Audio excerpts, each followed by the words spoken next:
What's going on, faithful? It is time. It is time. We're 2 days away until the 49ers are on their way to the Super Bowl. Super Bowl 57 at that. But first, they got to head to the city of brotherly love to handle their BIBI. In the words of the famous Jay-Z, and I'm going to put my own little twist on this, to the very end of a line from H to the Izzo, V to the Izzy.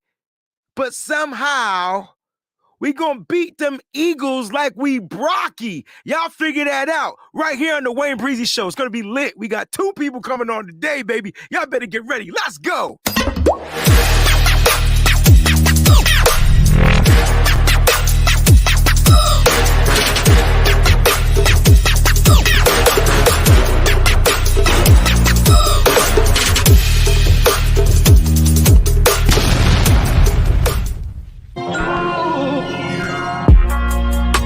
Breezy this, breezy that. They know I'm gold-blooded. I got the Niners on my back, you know. Breezy this, breezy that. Ain't nobody working like Breezy, and that's a fact. Overmotivated is an understatement. Gold-blooded to the core, got your squad hating. Breezy make it look easy.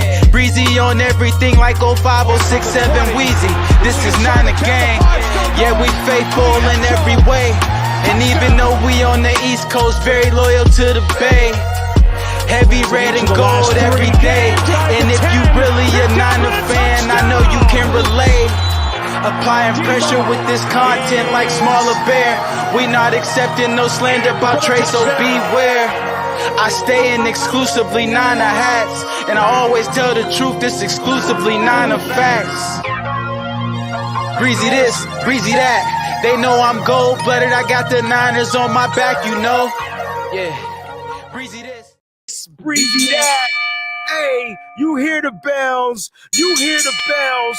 You hear the bells. It's about to be a heavyweight fight on Sunday afternoon. I got my man Mo's Nose in the building. I got the mother freaking great John Chapman in the building. Let's go. Make some noise. Faithful, what's going on? What's going on, bros? So glad to be here, man. Mose, you looking sharp, man, as always. Always bringing it. Looking good, looking good. Yeah. I got the NFL Jam, Jerry Rice, Steve Young shirt going. I like that. Is that bad boy? Is that a homage shirt? Yeah. Let everybody know where they can get it, bro. Let's do it. Homage.com. Use promo code 49ers. Save 15%. That's what's up. John, congratulations on the new partnership. I like to call them partnerships. Some people call them sponsorships, but I like the word partner because that's what we're doing, right? Partner. Congratulations on the new partnership with Homage, whatever it is, however you want to say it. Some people, make the 8 silent. You know what I'm saying? But congratulations on that, man. Listen, use promo code 49ers on your checkout, man, and save 15% today. All right. Shout out to my brother John. Mose, what's going on, baby? Bro, I'm chilling. I was actually supposed to be in Philly today. Oh. But I had to go to Philly Monday. So I made Friday my work from home day. Mm-hmm. The missus, she just got back from getting her hair done. So she downstairs looking good. So I might have to hop off a little early. You know what I'm saying? Hey, don't mess with ain't none of the kids at home. Right. Came back looking fine from the hair salon. But I had to jump on with my bros, man. I'm in Jersey. I'm 15 minutes away from Philly. I work in Philly. I've been getting it all week. People are like, oh, you being quiet. You're not saying much. I expected more analysis from. Well, guess what? You get an analysis today. Hey, listen. You want analysis? We get an analysis today. We get an analysis today. And that's what we're going to talk about. How we're going to beat these birds, right? Now, Mose, just a bit of advice. You're going to be with me all weekend. Don't mess up the hair too much, or you won't be able to eat this weekend. I'm just saying. She's gonna have to go back. So just put a doobie on, put a hat on, do what you gotta do. Handle your BI, bro. That's what we're gonna talk about on this show, handling the BI. Guys, thank y'all so much for tuning in to the show.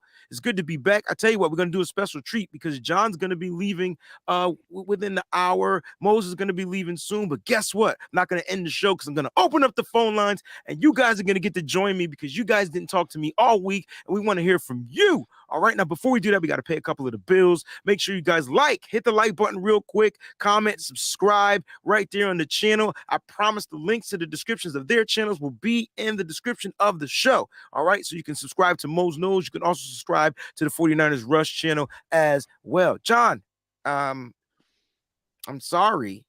Because I went to grab your link today and I wasn't subscribed. So please. That seems about right, Wade. You know what, John? Well, freak you. Now let me stop.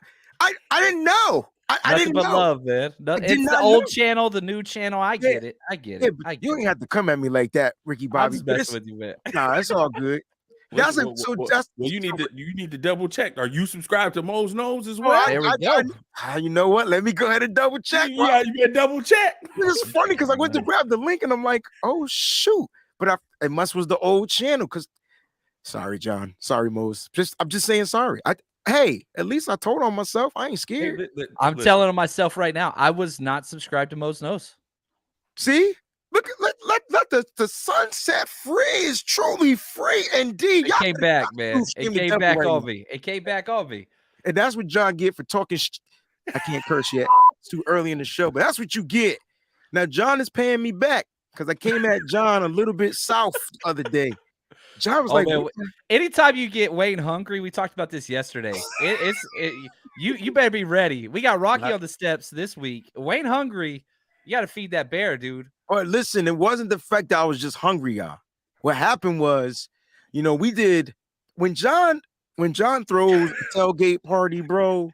Like, I get a little cranky. Legit for the people, right? So we I don't really get to enjoy myself. I had one time, Mose. You missed this one, right? I was enjoying myself. You want to know why?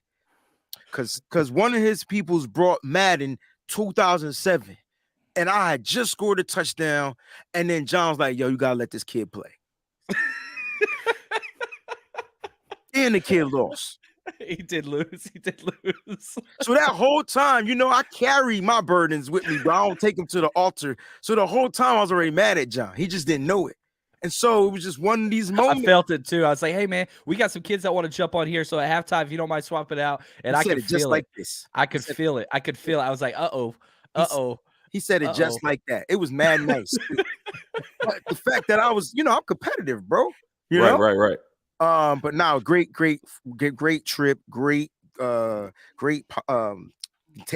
and we won the game. That was the only thing that mattered. And then John and I made up at the end of the night. But listen, we're going to Philly, John and Mose. This is probably one of the most hostile places to be in from a fan perspective because their fans are literally like trash, right? And so I don't care if I know you still trash because that's how your whole fan base is that way. And I know they're gonna be mad. We talk about they trash, but they are. I got cursed out by a 73-year-old lady, bro. Like trying to find my seat. I ain't never been there before. Mm-hmm. And she told me, get the fuck off this, and I'm on the wrong side. I'm like, oh, wait a minute. Mm-hmm. I can't say anything back out loud, but in my head, can you guess what I was saying? Yeah. I know. There's a couple of those. I'm telling you, bro. Listen, man, we can go back to 2009, and I remember vividly because that's the year my son was born. Niners played the Eagles in Philly. I bought tickets for me and my dad to go because we weren't expecting my son early. He was born December 12th. He was supposed to come later. I wasn't going to go to the game, but my wife was like, no, it's okay. Go to the game. You bought the tickets already. So me and my dad go to the game. We got really good seats. We're at like the corner of the end zone, lower bowl. Everything's good. I got French fries, hamburger pieces, hot dog pieces, buns, ice chips. I was getting stuff thrown at me. And this is when we sucked. This is like Alex Smith was the quarterback. We had nobody on defense. Like we were bad and we were losing the game from the first quarter to the third quarter. Like my dad was laughing at first, was like, see, this is what you get. But then as it got into the second quarter, he started to get hot. Third quarter, he stood up and was like, all right, that's enough. Like my dad with all of his Eagles gear on turned around and told other Eagles fans, y'all made y'all point.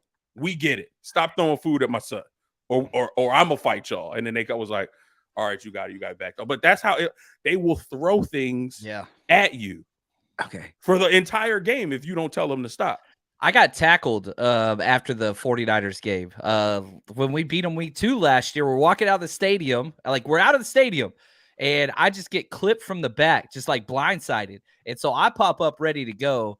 And sure enough, it was like some dude that just had way too much to drink. His buddies were like, man, he can barely stand. I was like, how he tackle me then? like, let's go. Let's go. And they're like, dude, we're really, really sorry. Like, he was just a mess. But yeah, I was getting stuff thrown at me too the whole time. But I was sitting with 2 Eagles fans. So it looked like I was just there by myself in my Jimmy G jersey, like Niners fan by myself. And if you guys know me, I'm not shutting up. Like, I'm going to have a good time. I paid for this ticket just like you. Y'all want to go? Let's go. I ain't try to start fights, but I'm going to cheer for my team. And so it was awesome. I love Philly fans. That's the place where I love confrontation, especially with strangers. I don't know why. I didn't get a lot of hugs as a kid, but I love passionate fans. I wish they would cap it a little bit, but I love the fact that they try to intimidate opposing fans, which is why I'm so upset I can't go this week. But John's an old, white lady. I couldn't really say nothing. Even could have been an old black lady, old whatever. Like just if you're old, don't do that. That's not fair to us. I mean, I'm old too, but I can't really say what I want to say back. We have to respect our elders. Like, that's what it is, ingrained in us. Like, so I can't say anything to you. You just got to understand that lady has lived through 1 Super Bowl. That's it. That's all she's got her whole life. Not thinking about that the whole time. That's all she got. That's all she got. See, and now I'm mad John not gonna be here because he's my, so I got John and I got Mo. So you got the right, you got the devil, you got the angel. You know I'm that. I'm the devil. Nah, John, you you always be the reasoning, and then Mose lets me be wild. But that's because Mose can control me, right? So it's like that's what I need. I need the balance, and then me, I just do the dumb shit anyway.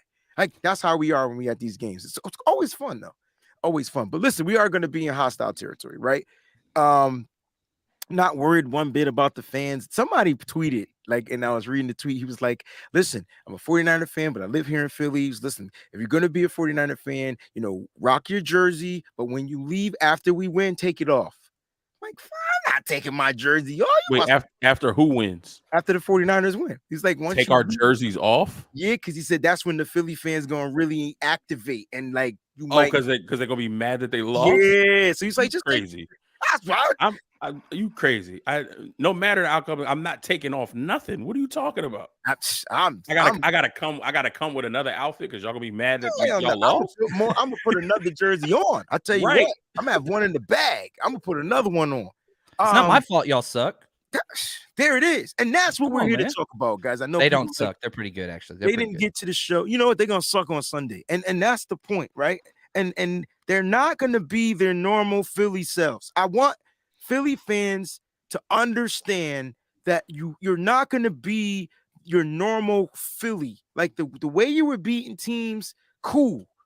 Best record in the NFL, won't take away anything from it. It's going to be a little bit different. And that's why I have John and that's why I have Mose here, because they're going to break this down. They're going to talk about how we're going to defeat Philly. Now, before we get to that segment of the show, let's get to some of the latest in the news. 49ers had a couple of guys due to injuries that are injured. I don't know what you might want to call it, but let's talk about it. Deebo Samuel, Elijah Mitchell, CMC, all playmakers dealing with some injuries, ankle, groin, calf contusion. John, you take Deebo. Mose, you take Mitchell. I'll finish it off with CMC. Yeah, I'll say this about Deebo. This is a 100% precautionary measure. And even though he didn't even practice on Wednesday, he was still out there dancing around, goofballing, running routes, doing all that stuff. Yesterday, same thing. And remember, this is the same Deebo that finished the game with a quote-unquote sore ankle. Kyle Shanahan likes to do these things where he keeps, if you remember CMC, he kept him on the injury report for 6 weeks straight. Never missed a snap. This is Kyle being Kyle. He likes to try to mess with the opposing team. Deebo's 100% fine. All right. Mose, thoughts on Mitchell? Not his best health-wise of a season. Can't really figure out ways to stay healthy. Are you concerned about his groin? That sound weird. That sounded mad weird. Concerned about another man's groin? Hey, man, we go in deep. We go in deep on the WayneBreezie show. You definitely set me up for the fail on that one. But I will say I'm not concerned, and I think for me, this is more cause for Kyle to find balance in the running game, to utilize both CMC and Elijah Mitchell, and maybe even to throw Philly off because we haven't seen it so far in this playoff. Give me a little bit of Jordan Mason. You know, this Eagles defense is not good at stopping the run in the same fashion that we were able to beat Dallas. They particularly aren't as strong up the middle. They have some, guys up in age. They're still strong. They're still veterans, but they don't have the same power and explosiveness that they used to have. So I'm not concerned about it. Mitchell's not a lot of, doesn't do a lot of cutting.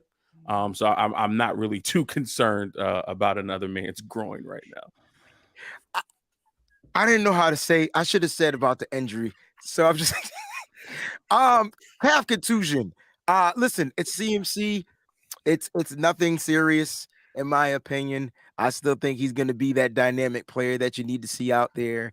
To piggyback off what John said about Kyle Shanahan, this is just precautionary. And this kid's going to come out there and be the difference maker. I think CMC is going to be a difference maker. Speaking of that, don't forget to vote in the poll section of the show. Which player will be the X factor offensively for the 49ers? All right. Which player will be the X factor? I gave you 4 players.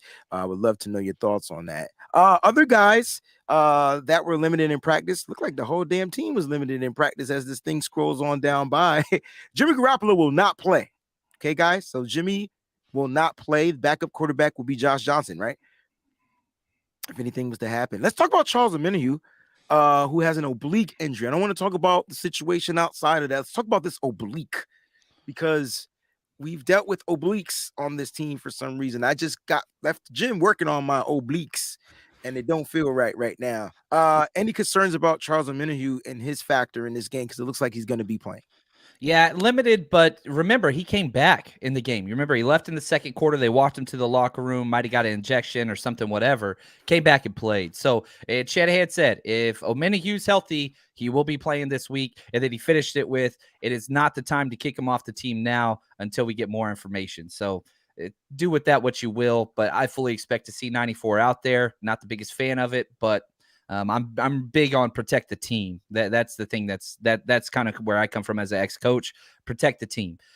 So yeah, we'll see. I expect him to play because he's got to be healthy. Yeah, I agree with you. I think I was talking about that earlier. I think Uncle Scott, who's right here in the chat, he called in the show the other day and said that he felt like Charles Omenihu would play. And for me, I was like, I don't think it's best for the team, like from a different standpoint. Like it's like I don't know. It's not that they're allowing the behavior. They are doing their due diligence and letting the due process of the law handle itself. But it's kind of like they're giving him a pass. And I thought they were done with giving players passes. So now that they're going back on that, it has me a little bit confused. So either the situation isn't as detrimental as we thought it was. It could have been something simple like this, right? And I be making up shit, so don't be mad at me. So it could have been something simple like, baby, I got to go to practice. No, baby, don't leave. Boom, get out of my way. Like he hit her with the chest or something. She fell down.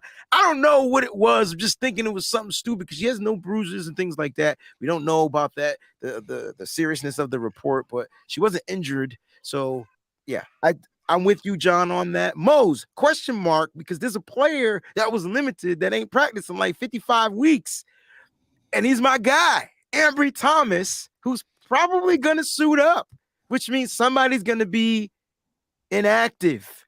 Does Ambry Thomas play this week? And if so, where are you going to see him mostly? Special teams or? It better be special teams. I don't want to see him on the field. I mean, it's either him or the Jackrabbit, right? And so I don't think the Jackrabbits play really good football for the 49ers, but he's here. Somebody's going to be inactive from the DBs. Who do you think is going to be? Could be Ambry. It could be Ambry because he hasn't really done anything in a while. It could be Jackrabbit just because he's older and all he's really been providing us is special team snaps as well. So they could be, trying to throw something different in the mix here, but I don't know. It as long as it's just special teams, but even with some of the mishaps that we had against Dallas on special teams, I don't know if I would want to see Ambry out there. I don't think he's in football shape right now. I agree with that. Let's talk about that. Why do we keep seeing that, John? Why is there always gain to the 40? Like, who's missing? Like, I think, one, you've got Samuel Womack as your first everything across the corners, whether it's slot or outside. I think Samuel Womack would be the first one in. Then I think it would be Jackrabbit because of the experience and because he's been healthy, whether that's right or wrong. Then I think it would be Ambry Thomas third. We have seen him with his slow starts out of training camp back-to-back years. We've seen him, struggle just trying to get into football shape. I like Ambry. I really do. But I don't like him off of a transition, if that makes sense. But I think long-term, I would prefer Ambry over Jackrabbit, but probably not in this 1 week window. If you ask me Super Bowl, I would take Ambry over Jackrabbit. This week, coming off the injury and him not practicing fully for back-to-back weeks, that's why I would say Jackrabbit. But that's just me. And I kind of agree with that. So I'm looking at him to be that inactive guy. Trust me, somebody's going to be inactive. I'm not being biased on Michigan players. I know that's what's going on out there. It's not what it is. I don't know. The kid ended the season last year, and I'm sorry, I still have a ray of hope for the kid. Like, just something in the kid. Unfortunately, he just couldn't get right health-wise this year. Like, same thing with Elijah Mitchell. He just couldn't get right health-wise. Their second years which just weren't healthy seasons. And let's hope that they're building their bodies to be durable for the remaining of their tenure of the contracts here. All right, just a quick brush. We'll talk about some of these Eagles injuries. They rested like all their starters, like Bradbury, AJ Brown, Fletcher Cox, Landon Dickerson, Brandon Graham, like the whole 22 players from offense to defense got a nice rest day yesterday. Do you think that's going to cause them? What do you think that's going to do for the team, allowing them to rest? Does that help them? Does that benefit them? Or well, they played really good coming off the bye, right? So like they come off the bye week, they blow out the Giants, which isn't saying much. They played them the week before. I think at this point, especially with like a lot of the Eagles have 5 starters that are still on the team from their Super Bowl run back in the 2017 season. Okay. So you look at guys like Fletcher Cox, Lane Johnson, Mailata, like they're long in the tooth, not Mailata, but Jason Kelsey, those guys. So yeah, I get it. Kyle basically did a similar thing the week before where you had a lot of your studs just get a day off. Oh, what's up? Look at this. What's up, Jacqueline? I know. New member to the channel. Actually, she's a returning member, so YouTube got that stuff right, where she's been here for 2 months. She's on the Shanahan special, so congratulations to Jacqueline. Thank you so much for being here. And I wanted to start the show off. She had the first contribution of the show, so she gets the foghorn. She says, Super Bowl, here we come, period, with 6 exclamation points. Can you put 6 exclamation points after the word period? Does that, I mean, well, you can't because we're getting our 6th ring. There it is. See, she ahead of us, man. And listen, Jacqueline Knox has been right for 12 weeks. Every week since she started the stream. So she started joining the stream. She's been right every week. So she can put as many exclamation points wherever, whenever she wants. She's the best, man. She's awesome. She always bringing positivity, man. I love it. I love it so much. And that's what we need, right? That's what we need. Because let's keep it a buck. We're about to get down into this game. It's going to be tough. You can see some of these players. If you had to pick one player from this list to take away, just one. You can only pick one. John, you go first. Mose, you go second. Who are you trying to take away off this list? So, according to your poll, you got CMC, Debo, Kittle, Ayuk. Is that what you're referencing? That's what we're referencing. So, like, if one player, from an Eagles standpoint, if I had to take away one player, it would be CMC. Okay. That's who, if I was the Eagles, that's who I would be trying to take away. But the problem is, CMC is so good versus linebackers, and they don't have good coverage linebackers. Correct. So, if you're going to take away, if you want to take away the run, which they've struggled with, that just means CMC is going to be great on his option routes in the flat, the screens. You're kind of missing it. Which they also struggle with, John. Exactly. So, again, back to this thing. The Eagles would highlight CMC. I don't think they're going to be able to. I think the one player that they might I don't know, man. I don't think you can really take away any of these guys. Debo would make the most sense just because you got James Bradbury, who's a good tackler that could follow him. But then you put Debo in the backfield. This is the enigma that is the 49ers because you don't get the choice. It's not up to you. It's up to Kyle Shanahan. Can I ask you this question, Mose? John mentioned putting Debo into the backfield. You're starting to see a bunch of teams try to emulate what Kyle Shanahan kind of like created. And I'm not saying he originated this. We've seen this years to come, but Kyle has the right players to do these things. Do you see this continuing to be a trend in the NFL going forward? You see how some players got drafted this year. What's the kid? Treylon Burks, I believe, in Tennessee. Didn't pan out.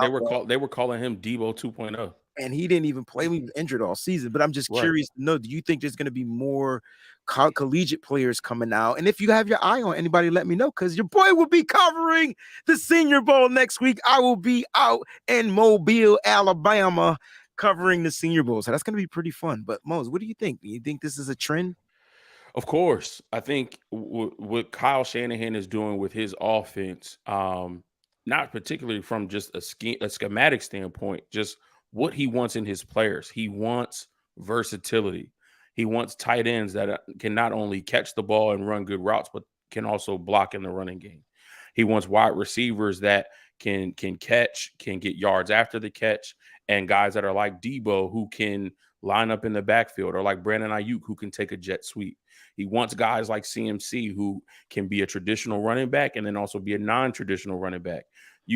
We've seen a CMC line up in the slot, line up out wide. We've seen him line up in tight next to the tackle. So when you have this many weapons that are so versatile, it's endless to what you can do. So a team can see what you do on film. They can have a baseline of what your foundation is, but you can always throw them a curveball of something different, because you can put your guys in so many different situations and positions that they haven't seen on film yet. And I think that's what we're going to get a lot of on Sunday. There are going to be some wrinkles we ain't seen. That's just the way it's going to be. Yes. Just the way it's going to be. I agree with that. Let me just address this. I'm infatuated. Y'all know what that means? By Southern accents. Accents, period. Patois, French, like just accents. The English, the Australian accent is even sexy. Right. I'm infatuated by accents. I'm not making fun of it. I just try to imitate it the best way that I can. You know, I'll be working on my acting. That's what I can say this. Growing up in Texas, you know, I was raised in a trailer park in Dallas, right? I would go to Georgia to spend time with my dad outside of Atlanta. And as soon as I showed up, everybody, this is what it would sound like to me. Wow, you have such a crazy Southern accent.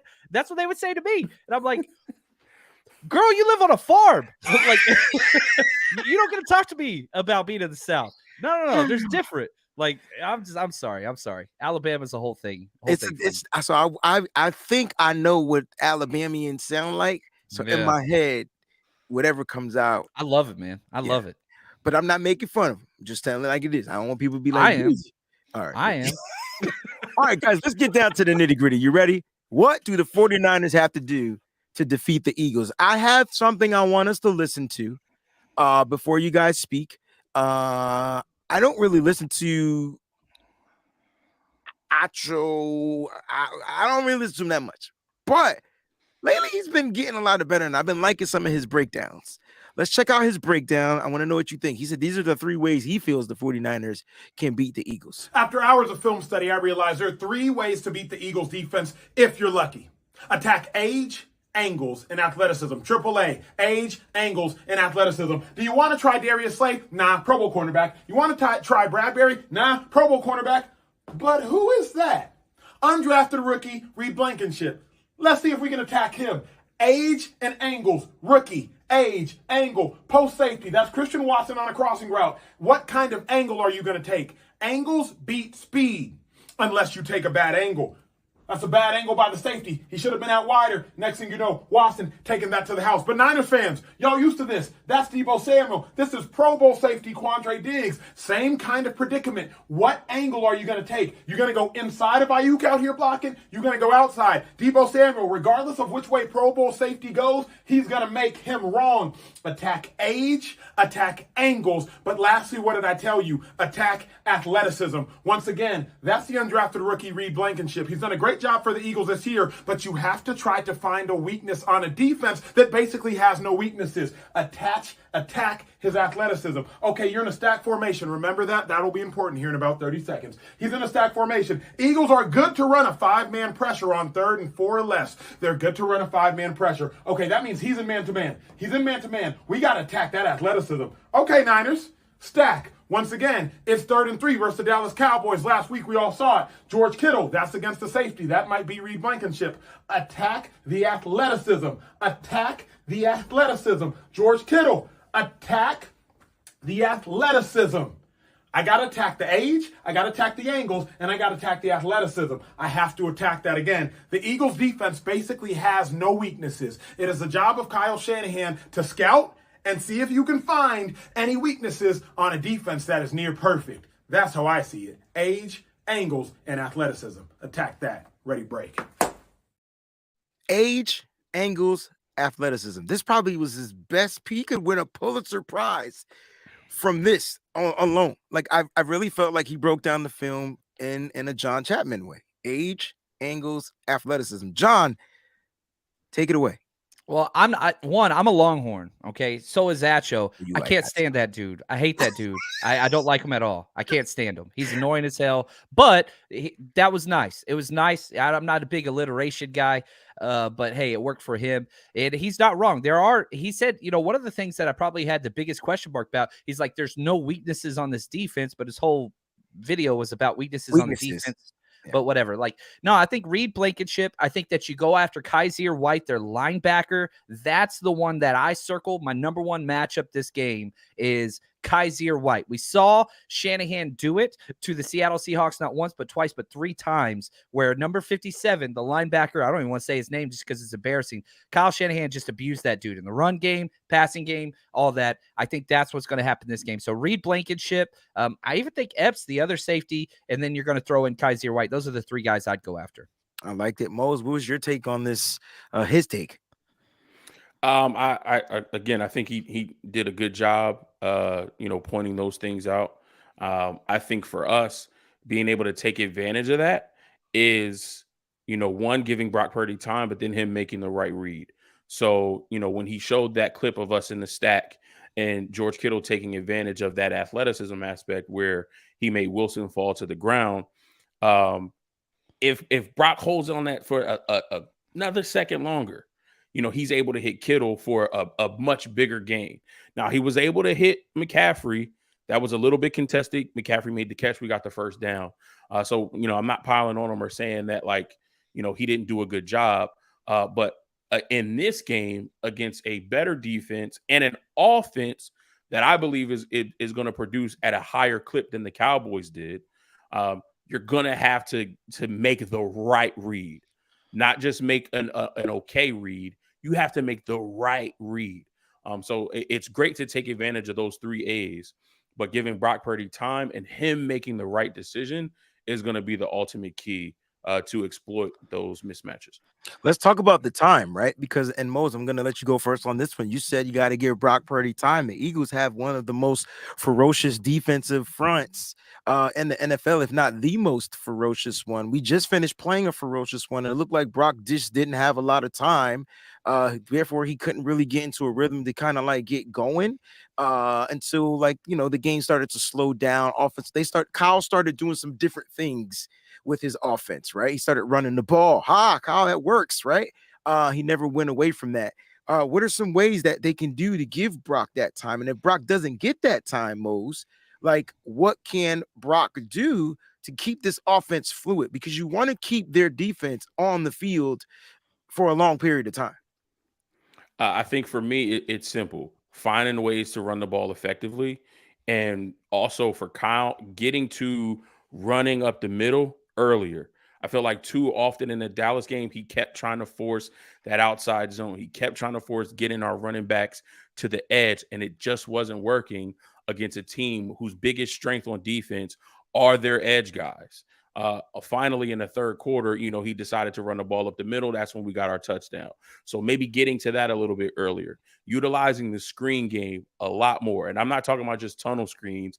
I'm talking about dropping back, acting like you're going deep, and then dumping it and getting everybody involved. I want to see maybe a Juice screen. I want to see a Kittle screen. I want to see a Ayuk, a Debo, a CMC screen. Every one of these guys should try to catch a screen. We got to find a way to neutralize this pass rush by slowing them down, making them think for a second. And then beyond those two things, it's really Kyle setting up the offense early enough to get the ball out of Brock Purdy's hands very, very quickly. We're good on slants. We're good on those short in routes. We're good on the out routes now because Brock can't throw the ball outside the numbers. So those would be my three keys: running the ball up the middle, utilize the screen game, and try to get the ball out of Brock's hands quick.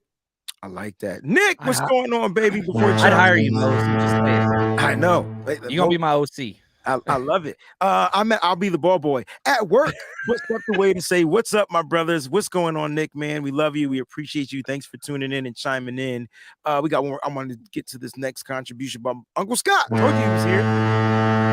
Says, what's up, fellas? Watch out for Kittle and CMC. They will be key on offense. Great show, Wayne. Let's effing go. Thank you guys so much for the super chat contributions. John, I would love to know your thoughts on that. The question that I asked most.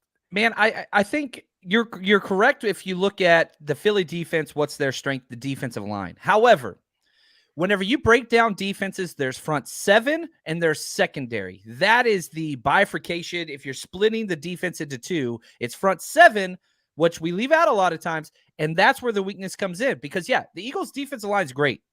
Their linebackers leave a lot wanting. By far the biggest weakness on their roster. And even TJ Edwards, who's had a pretty solid year and stepped up and played way beyond what everybody thought he was going to, he's still not. That's the difference between the 49ers defense. What's the strength of the 49ers defense? The entire front seven, because you got the D-line, but you also have the best linebacking core in the NFL. And so that's where things get tilted a little bit. Now, one of the things that I want to see early on that we didn't see in the Cowboys games, first downs. Mm-hmm. That is a big reason why the offense couldn't get going, because Kyle Shanahan is a rhythmic play caller. The fact that, look, you can only call so many runs if you're going 3 and out. You got to get those sustained drives, which we saw in the second half. You get a couple of those drives in the first half, then you start to wear down this Philly D line, which is deep. But again, it's a front seven, not a front four, or a front five, probably in their case. We'll be seeing a 5-man front like we always do. So first downs are key early for the 49ers offense. And I agree. I wanted to add, though, one of their weaknesses, apparently there's no weaknesses on Philly's defense, but they do have a weakness, and that's the outside. So, and that's, to me, speed. And the reason why we struggled most on them outside zone runs is because of the speed of just the way that those Dallas Cowboys edges were playing.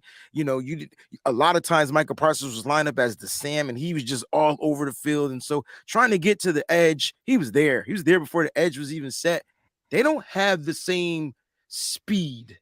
And so I'm with you. I want to run up the middle. But I also want them to not steer away from their game plan, because outside zone is where it's at. I think we can get to the outside on this Phillies Eagles, that linebacking core. Once you get to the outside, because they're going to over pursue. They're trying to get to Brock. That's what they do. They do. And I would let them try. And then let's counter them with all the amazing things you said. They're not even gadgets, right?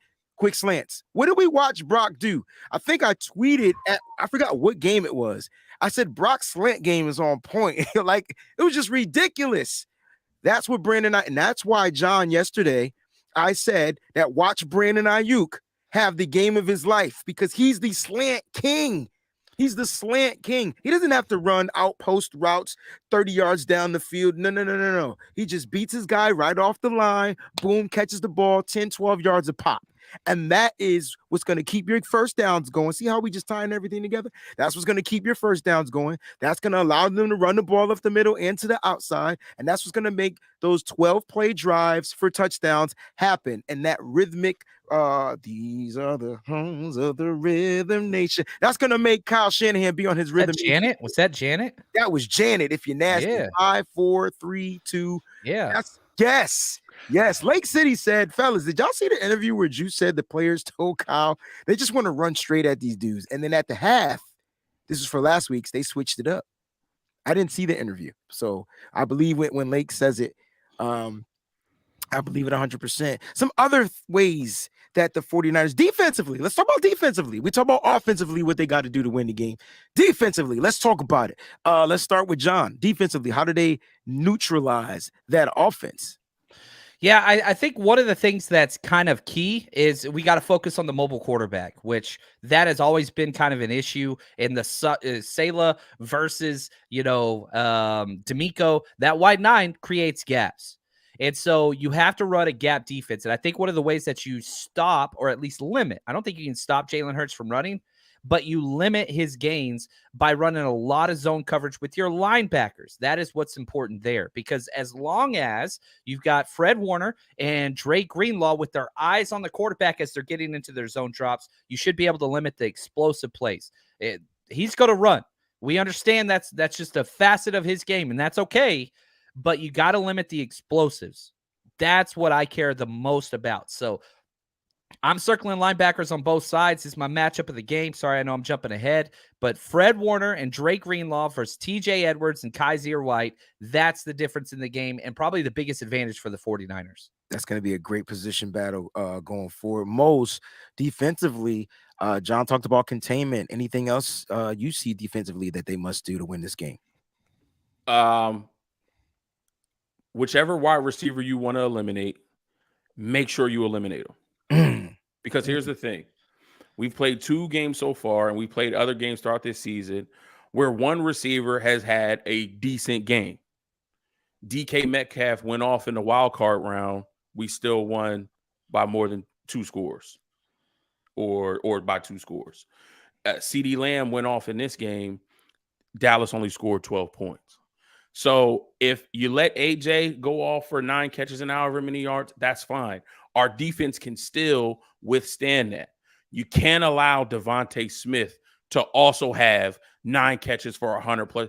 If both of those receivers combined have 18 to 20 plus catches and over 200 yards, and both of them have a score, it's going to be a really, really long day. We can withstand one guy.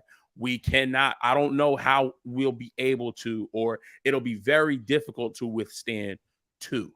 So whether you decide to eliminate AJ or whether you decide to eliminate Devontae, whichever one you decide, D'Amico, pick one, eliminate him, and force Jalen Hurts to go to the other guy, because we can withstand that. We saw that against Seattle. DK went off. Tyler Lockett did nothing. CD went off. No other wide receiver for Dallas did anything. So we can eliminate one. Find that guy. Make sure you eliminate him. Force Jalen Hurts to be one-dimensional and go to one side of the field. Keep him contained in the pocket with those rush lanes like John Chapman talked about, and I think we have a really good chance. Ooh, I got some questions for you too. All right, Mose, for you first, right? You talked about you can only let one go off, right? I would say that the best wide receiving core that the 49ers faced all season was the Miami Dolphins. I would agree. How did that pan out? Tyreek went off. Jalen did not. So neither did Mike Gesicki. And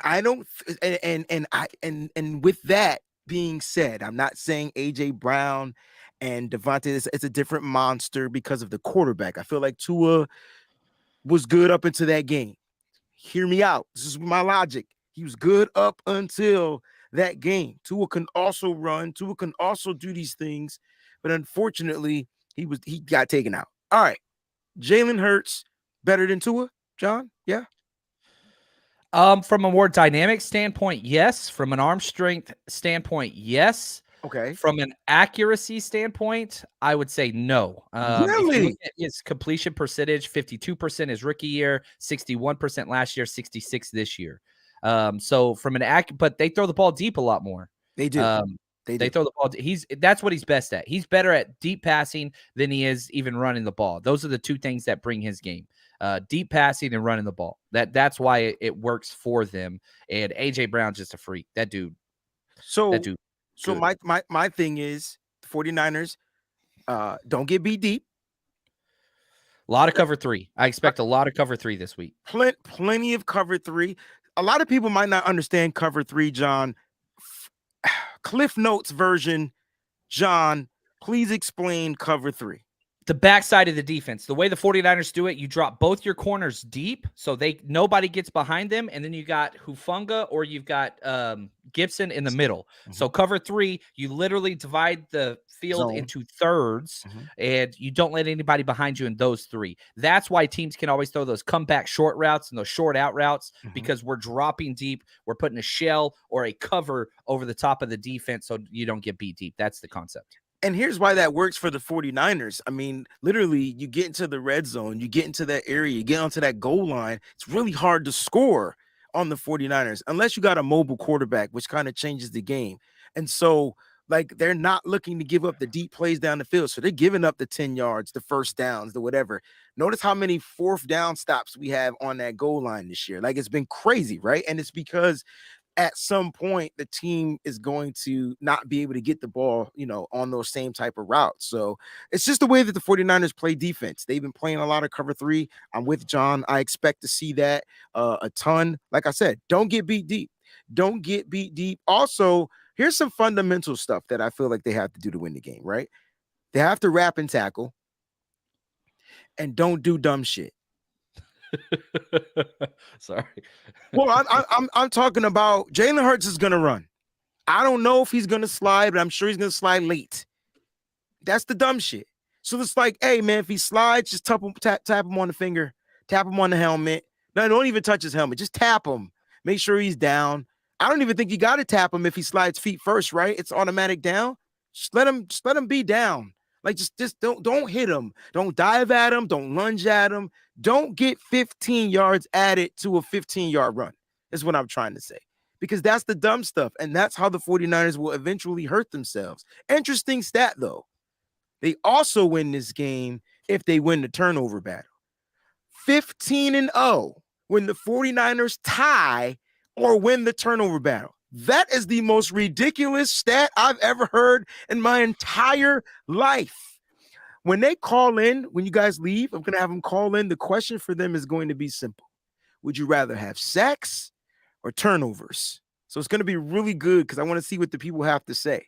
Because the 49ers are second. They finished the league second in turnovers, creating turnovers, excuse me. I want to make sure I clarify that. And then on top of that, they finished the league first in interceptions. What is your take on that question? Like, I'm saying this, one of the biggest reasons why Brock Purdy has been so amazing is the limitation in turnovers. Everybody talks about Jalen Hurts being, a Super Bowl or MVP caliber quarterback, and they're right. But a big reason why is because he's limited interceptions. Well, since Brock stepped in, their last 7 starts, Brock has fewer turnovers than Jalen does. Like, that's the difference. You can look to the game last week. You didn't even throw a touchdown pass, but you still won by a full, 7 points because you don't do mistakes. I love Jimmy Garoppolo. Last time we played the Eagles, I was wearing my Jimmy G jersey, but the interceptions were always just like head scratchers and you knew it was coming. With Brock, you don't feel that way. Did I say sex? It sounded like you said sex. You said sacks, but you talking about other people's. I was like, what is going on in the chat right now? You throwing it in there, man. I'm trying to figure out like what is going on. I know I said sex. Well, he heard you talking about that Southern accent. I'm just saying, man. It's in me, man. Pause. See, messing around with them Alabama folks. Now you can't even say sex. Y'all ain't okay. I don't even know if John answered the damn question because I stopped listening to him once I saw sex. I didn't know what was going on. Mose, sacks, turnovers. Turnovers. Turnovers. Yeah, you want to know why I asked? I don't care. Of course I want to get the sacks, but a sack still means, although there is a loss of yardage, that the other opposing team still has the football. Turnovers mean our offense has an extra opportunity at putting points on the board. And based on that stat being 15-0, whether it's tied or we're winning, turnovers is the most important piece of this game, because just like you said, Kyle Shanahan is a rhythmic play caller. I feel like all offensive minds are rhythmic play callers. They're trying to get into a rhythm. They're trying to find a flow. And turnovers don't allow them to find that flow. So we're not going to get a turnover every possession. We're not going to force a fumble or force an interception on every possession. But if we can force multiple turnovers to, one, change the momentum, two, quiet down that stadium, and three, give our offense an extra opportunity to possess the ball and put points on the board, that only bodes well for us. So I don't care if we don't have any sacks if we have 2 or 3 turnovers in this game. I like that. So the preface to this question is this. And I know people, because when you call in, I want you to kind of have some context of where I'm going with this. So it's not even about the 49ers creating pressures or generating. I'm thinking of what the Eagles do. The Eagles they not 70 sacks, but the 49ers had 20 interceptions. And every time they win the turnover battle, they win a game.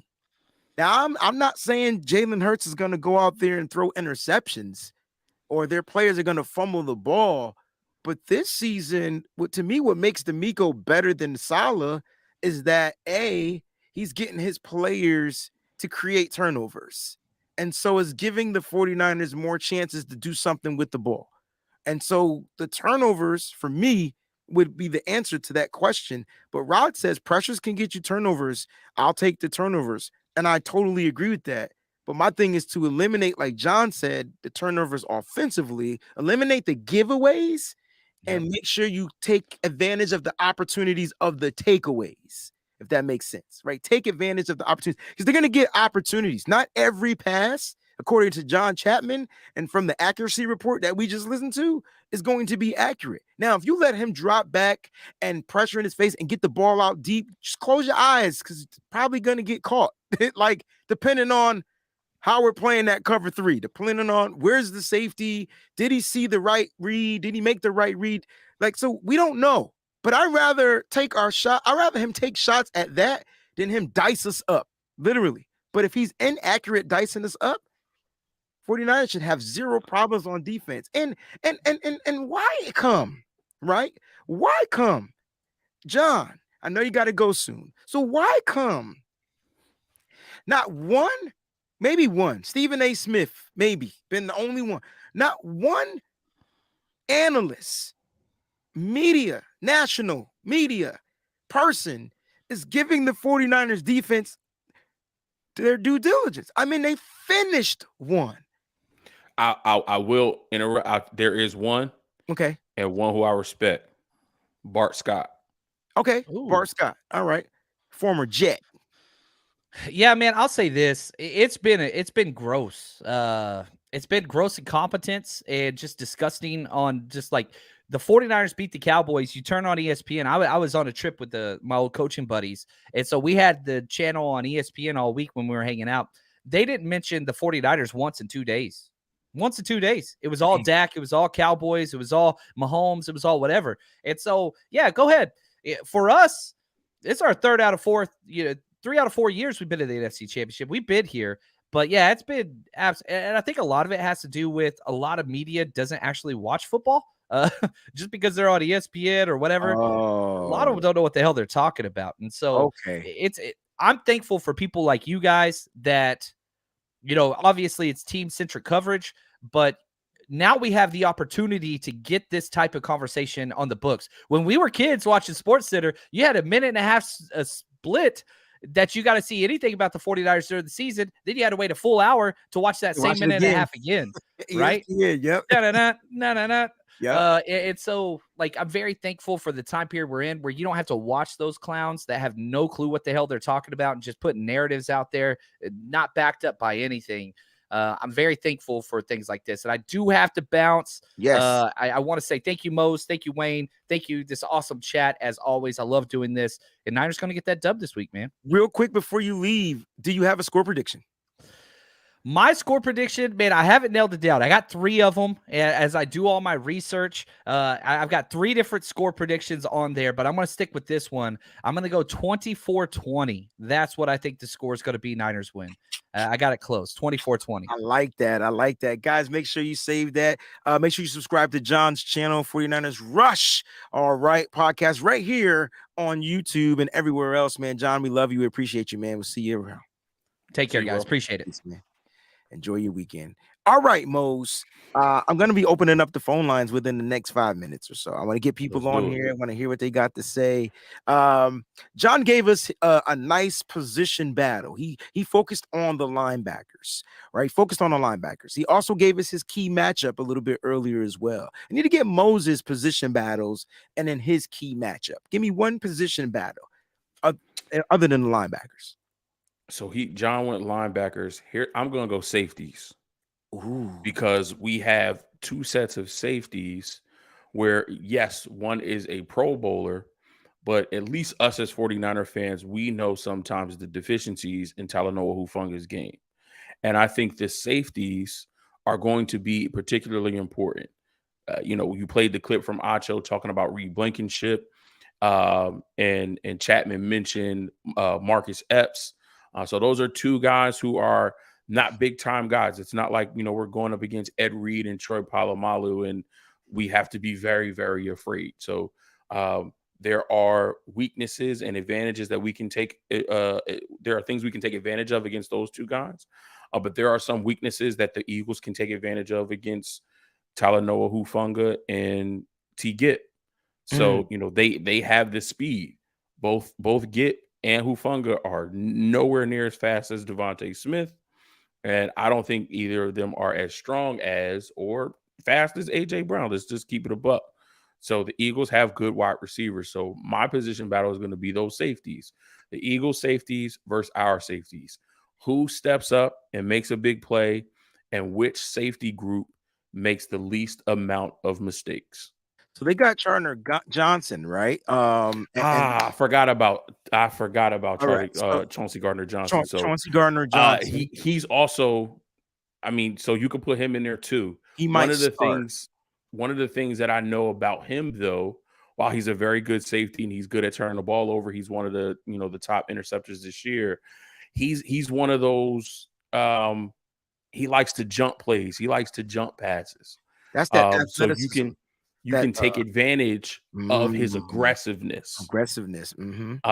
And I think, yes, this Philadelphia Eagles team is a really, really good team. But I think some of the players that we talk about, Chauncey Gardner-Johnson, we still have tape on him from when he was with the Saints. Mm-hmm. We remember that back and forth battle against the Saints, in 2019 on our way to the Super Bowl. I can't remember. I don't know if C.J. Gardner-Johnson was the one who got the penalty on Kittle at the end of the game with that big catch on 4th down that put us. He had like 4 people on him, bro. So I can't. But I think if the penalty wasn't on Chauncey, he was one of those 4 people that was in that area. So we have film on him. Hassan Reddick has had a really, really good season. We have a lot of film on Hassan Reddick going back to Arizona. We can pull up that Arizona film or pull up our notes from when he was in Arizona about his weaknesses, and then we can compare that to film this year. Has he improved on those weaknesses, or do we still see some of those weaknesses in his game that we're still able to exploit? But yeah, I think the position battle for me goes to the safeties. Which guys make the big plays, and which safety group makes the least amount of mistakes?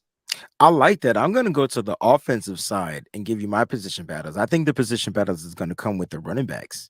And I like Miles Sanders. I like Kenneth Gainwell. I think he's their X factor, to believe it or not. I think he's their CMC. He's their version of CMC. He's not as big as CMC. I think he's quicker than CMC. He's might be a little bit more agile than CMC, but that's the guy's going to come out the backfield and catch the passes. And if Jalen Hurts, they're going to look to get him activated. I mean, he had a great game against the Giants. Miles Sanders is going to be looking to carry that workload. I think the 49ers are great at stopping that main running back. But then when you get hit with like a little guy, like a littler guy that can be a little bit more shifty, it kind of reminds me of uh Darren Sproles, but not as strong. Darren Sproles was the strongest little man I've ever seen in my life, right? But he's shifty like that, and he can catch the ball out of the backfield. I remember him coming out of college. Did he go to Memphis or Kentucky? He went to one of them schools. Can't remember. Him coming out, and I was like, we should draft him because he's a great pass catching back. At the time, we had what's the tired legs guy? I can't remember his name. Plays for the Chiefs. He had McKinnon. Yeah, McKinnon. And he had tired legs, and so we didn't end up drafting this guy. But he's been a problem for them. So that, to me, the running backs as a whole, now as a committee, I feel like the Niners win that, right? They win it as a committee, but you won't see them all. So you got CMC, you got Mitchell, and then who will be that third guy? Who would be that third guy? Would it be Mason? It has to be. It has to be because like John said, because of this front seven. We know the defensive line is good, but you got to look at that front set because that's who is in the box. Line down, man. That's it. It has to be Hit Mason. them with power. If they're gonna come at you with power, bro, give it to him back. I don't care. I don't care how many yards he gets. No, I don't care about his yards per carry. Exactly. I want him to be that force that is wearing them down. Fletcher Cox, he's on the backside of his career. Linval Joseph, backside of his career. They're all Sue, backside of his career. And their linebackers, while they've played well, you can exploit them. And if you they're not Fred Warner. We're not talking about going up against a Fred Warner or a Roquan Smith or a Patrick Queen or a Devin White or a Micah Parsons. If you can wear those guys down and they get tired early third, mid-third quarter, then all of that stuff that they was doing all season don't mean nothing when they huffing and puffing on the sidelines. So it has to be Mason, and I don't care how many yards he gets. I don't care about his yards per carry. I want them to, when they tackle somebody, they at the end of a play, somebody on that defense feels it. And that begins to build up. And then Kyle can really open it up with everything that he's trying to do. Love it, man. Spencer Alsey, I think that's how you say the name. Thanks, Spencer, for this. He says Gardner Johnson was the first initial tackle Kittle broke, and then he came back after Kittle was being held by the face mask and jumped at his neck to get him down to the ground. Appreciate you, Spencer. I feel like George Kittle is going to abuse whoever they throw at him. I like what Acho said about getting him on that read. They're gonna probably, if in my opinion, they're going to put the bigger safety on him because George Kittle is big, which would be Reed Blankenship, undrafted rookie. He's benefiting from a great defense. I think you exploit it. I think that's what you exploit. Look for the Eagles to exploit Hufanga, opposed to taking advantage of the veteran safety and Gibson. So I love your safety position battle. Really quickly, give me a key matchup, and then we'll open up the we'll get people on. I for me, it goes back to those wide receivers. Who's on AJ? Who's on Devontae? So Mooney Ward and are our guys traveling? Do you want Mooney traveling? Because he hasn't looked himself lately. He didn't play as bad in Dallas as he did in the Seattle game. Right. And he was traveling in Seattle. He was following DK, wasn't he? So I don't think you move him, right? I think you leave him on his side and you take your bumps and bruises, because if Lenore is playing as great football as he's ever played in his life, he's playing really good football, right? He could possibly have another game with an interception, which would be 3 games in a row. Right. Let him play his side. Right. My issue is they're going to put AJ Brown in the slot, and now he's going to be on Jimmy Ward. And then I'm not worried about that. Not worried. It's Jimmy Ward with his veteranship, and Jimmy Ward is a dog. He don't care who it is. Not worried about that matchup, but now you got Speed and Quez Watkins now probably lined up on the outside. Are you worried about him getting in front of Mooney Ward. See that because Not the speed does that. not if we're playing a lot of that cover 3 that John was talking about. Which means your safeties now got to make sure they're in position. They got to make sure that they're in the right. Everybody has to be on their assignment. Do your job, read your keys, and be where you're supposed to be. And if that's the case, and there are no miscommunications on the back end, I think we'll be fine. I think, yeah, I agree with that too. I think you keep Mooney on his side, you keep Demo on his side, and then that way, when you want to come out of that cover 3, when you want to disguise that cover 3 and go to cover 3 man, or when you just want to go strict man coverage across the board, you're not giving them any tips. You're not following. You're not sending Mooney on whatever side agent. Keep everybody on their side. You run your cover 3, run cover 2, run cover 4, run cover 6. But whatever you want to run, they could run cover 9, which is cover 3 concepts, which gives you that's what just keep them on their sides. I like this. And just give them something different that they haven't seen from this defense. As long as you're comfortable with them running it, as long as you are comfortable with the communication and everybody knowing where they need to be. Now, this isn't a free-for-all to just try something brand new that you've never run or that you've only gone over this week. But give them something that you know you're comfortable with that is outside of what you normally do. And I think you can only do that by keeping both of those guys on their side. And whoever lines up across from them, they got to lock in. That's it. They got to lock in. Team Cali says Mooney won 2 out of 3 matchups against DK. I'll take that. It was more. It was more than that. He had more targets. No, I think he's talking about games. So Mooney got him game 1. Mooney got him game 2. DK got the wild card. Oh, he's talking about okay. I get what you're saying. Okay, I got you. I thought you meant that day. Because he still only gave up that one big play, I believe. Yeah, the one big one. Yeah. And then so it's like he gave up one big play, and then gave up yard. But then he made another. Then he made a play, like he tipped a pass. So yeah, and I'm trying to be careful with that too, because I mean, as a fan, you don't ever want to see another team get a big play on your defense, because that big play could lead to points. But we've seen where our defense can give up a big play or two, and it really not affect the outcome of the game. Yeah. DK got a big play in their game.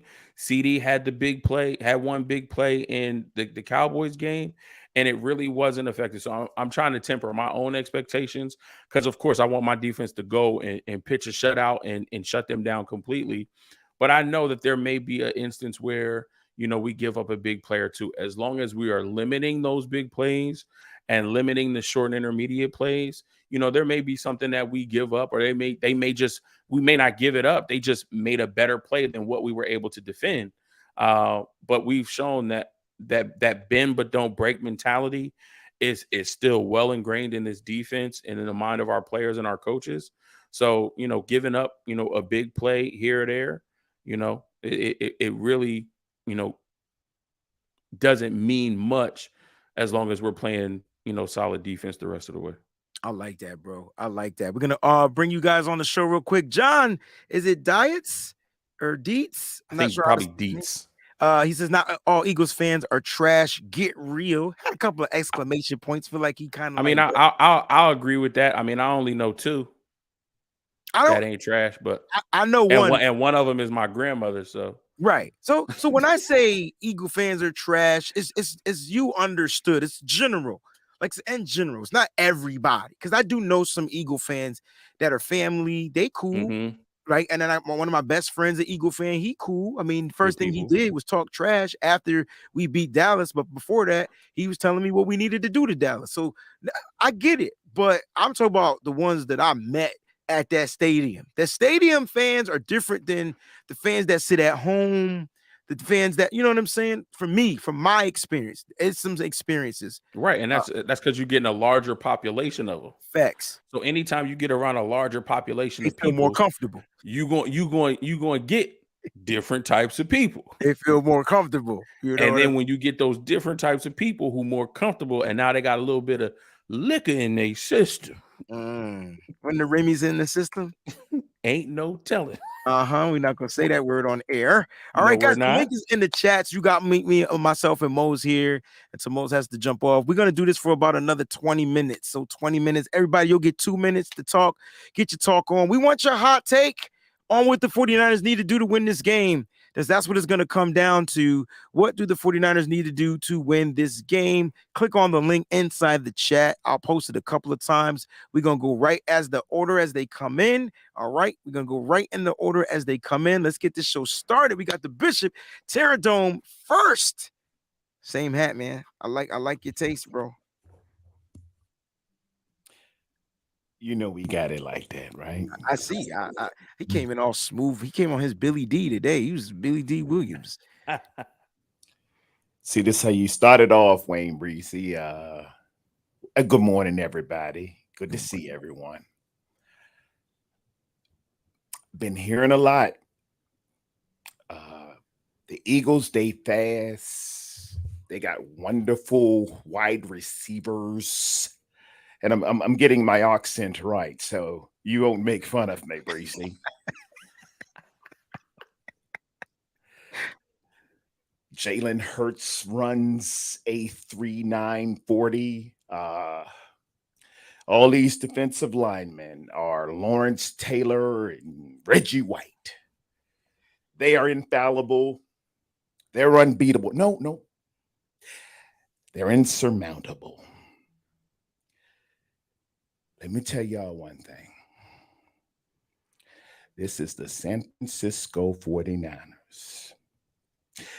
We do this, and this is a way of life. This is championship week. I've been down since 81, when a lot of you weren't even born. I am coming up to Philly. My gangster persona will be on. Let's go. My gangster name will be Frisco Red. And I come 3 o'clock, have my money ready. I don't want to play with any of you little Eagles with your Fly, Eagle, Fly theme song. And that daggone coach of yours, all on the videos, all on the camera, Damn, sure. all on the radio. Come to San Francisco if you want to be a star. We face Cooper Kupp twice a year. We face DeAndre Hopkins twice a year. We face DK Metcalf twice a year. And I'm here to tell you, you ain't them. Brock Purdy is the best quarterback there has ever been in a rookie year. I said it. He's the best in the NFC. I wouldn't trade anybody for him. I want my offensive line to bring yo nasty. I got a nickname for y'all. Y'all can be the killer bees. You got Burford, Brindle, Banks, and a whole other bunch of bees that's there. I need you to put yourselves together, brunt skill too, and come out and hit these punks in the mouth. I am tired of hemming and hawing. I have had it. I don't want to hear nothing about no Philly fly, Eagles fly. We used to play a team called LC Bird when I was back in Richmond, Virginia. Shout out. We said, what's the word? Kill bird. How it sound? Tweet, tweet, tweet. It ain't going to be close. I'm coming for what's mine. Frisco Red be up there Sunday, y'all. Have his money ready. Hey, Have his money ready. that's what I'm talking about. Frisco Red said my office hours are from 9 to 5.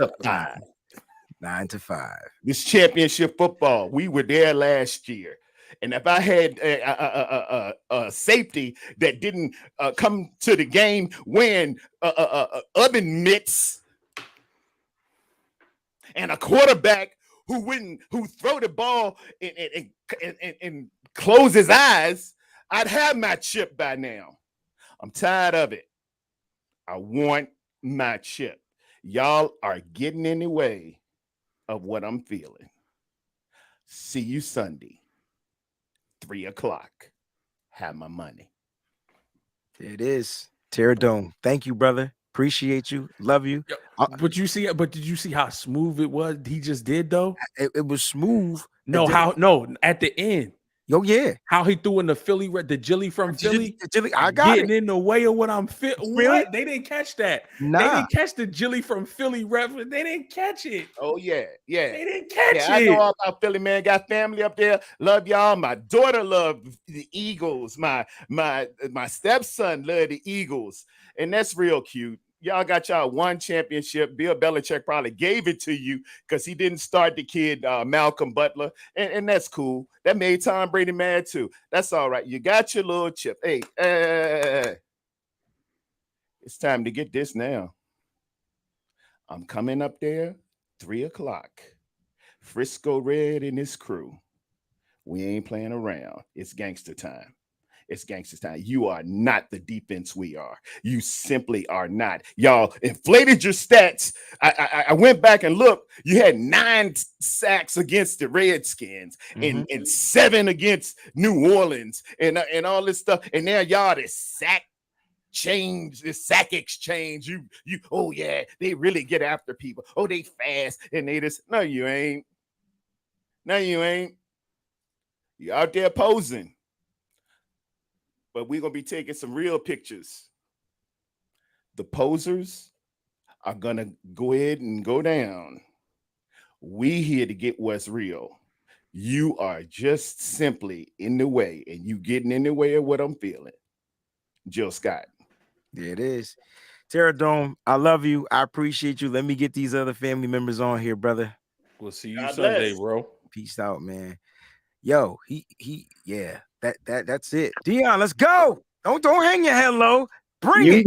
You know who you. I keep telling y'all, don't have me follow Terradome faster. That it's first come, first click. You got to be fast. Okay. So shout out Terradome for that beautiful sermon that he just preached for us. But I took a little bit from it, so it was actually very inspiring. Terradome is very inspiring. So we're gonna touch on some things here real quick.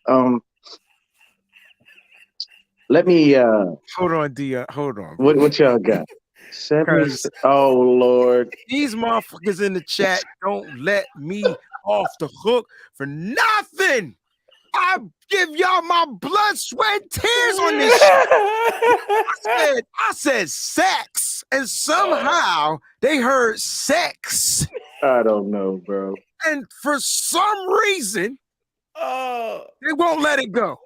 He trying to say the Eagles are promiscuous. Go ahead, D. Go ahead. You got it, bro. Oh, Lord. Okay. This is always a good laugh in the morning. So, as I was saying, Terradome came in with the gangster persona. So, gangsters have relations to other people of different hustler mentalities, so to speak. Mm-hmm. One of those types of people is a pimp. So we all know what that stands for, right? Don't stand for put it in my pocket. Okay. So this is the situation. What I'm gonna need is Mooney Ward and Diamador Lenore to walk up and treat AJ Brown and Devontae Smith like some what's on the streets that ain't been getting that money. You've been coming up short, and I'm tired of it, okay? I try to cut you a little slack. I don't want to hurt you. I don't want to make you feel bad. But what I want you to understand is you got to have my money. I'll be right back. Don't go nowhere. I'll be right back. Okay. So you got to have my money. You need to I need it right now. I need it today. I don't need it last night. Yes, I need it in this moment. So you got to go on that field, Mooney and Demo, and you got to backhand both of these cats. Backhand them to sleep. And you know what you do? See, we're going to go ahead and take it into comedy. Now, if y'all remember, there was a movie where there was an assistant pimp called How High. So what we're going to do is, if Mooney and Demo can't get the job done, then I'm going to get a baby powder to Giff and Huff. We're going to go ahead and get right up in there. Just bring it up. We're going to throw it in the air like LeBron, come down and smack you right in the face. Here's the problem. Eagles fans have been, see, That is. I don't Eagles know fans what have you been heard about me. right, but I done told you But I'm a mother PIMP. It's gonna be exactly. some And can't what make kills sense me, of these Eagles fans have been very disrespectful. See, we as Niner fans have tried to be calm, but Right. all on Twitter, any spaces, anywhere you go, Eagles fans are talking as if we are trash, as if we are nothing. Have they not seen the beauty that we have put on the field for NFL fans, all and from all teams? Have they not seen what we did with the third string guy who wasn't even expected to see the field? Have they forgotten about CMC, Jordan Mason, Elijah Mitchell, Brandon Ayuk, Debo Samuel, George Kittle, need I go on? You must have forgot. So in this game, what we are going to do is backhand you. You know what I'm saying? We're going to backhand you, And what's going to happen is, see, we're going to treat the win like a lady that's trying to choose. And we got to look at the Eagles and tell them, hey, man, you know the game. Yo, chose me. Now we can handle this like real men, and we can get it to some gangster-ish. You tell me what you want to do. But we are going to Philly to smack them right in the mouth, to give them the meanest backhand they have ever seen. I want your face red. I want your eyes swollen up. I want you to cry. I want you to go home and go into a ball in a shell and eat ice cream and watch Lifetime movies after this game is over for all the disrespect that's been coming out of your mouths. And when you are sitting at home, just like your counterparts in the NFC East, the Dallas Cowboys, oh, we will be there to laugh at you. I will play Stephen A. Smith laughing at the Cowboys just purposely so I can laugh at the Eagles. But let me explain this to you. It's very simple. We are coming, and we are coming with the meanest backhand you ever seen. All your little slick comments, all your slick talk, we're going to make your team pay for it since you want to run your mouth. And I got my dogs. Jared Dome going to be there. Breezy going to be there. Mo's, you going? I'm a be there. Mo's going to be there. I'm telling you right now, that's literally a fullback / running back in Breezy. We got a defensive lineman / offensive lineman in Mo's, and Terradome coming in there like a linebacker like Fred Warner or Dre Greenlaw. So fans, if you're out there and you're running your mouth, oh, don't come to Eagle Stadium, we walking right into your house. Say something. We about it. Hey, look, I'm gonna carry a smaller version of this baby powder in my pocket, in my because I'm gonna slap a motherfucker. I'm gonna tell you right now. You can ask Peachy. I almost killed somebody at that stadium last year. No, because they disrespectful. They are. The fans there. This is not. Let me tell you what happened. You remember when which defensive player got hurt on our team? I don't remember. Was it DJ Jones? Kevin Givens. It was one of them. One of them got hurt. And they were laughing and cheering. And I was like, the fuck is wrong? So then the fans above me says we're not all like that. Yeah. That was the only thing that calmed me down because I already had went off. And so like because that the fans at the top was like, yo, just don't mind him. We're not all like that. And I was like, that's crazy. That was crazy. I never seen that. And then in the chat, I'm seeing somebody said that they booed Michael Irvin when he got injured. Like they did something. It's the fan base there. I'm just gonna say is different. I don't know why. Maybe because they lost for so many years. It's gotta be what it is. Yeah. I'll tell you. I'll tell you this before I get out of here because I know you got other people that got to come on. Here's the thing: when we beat Philly, you know what you can do?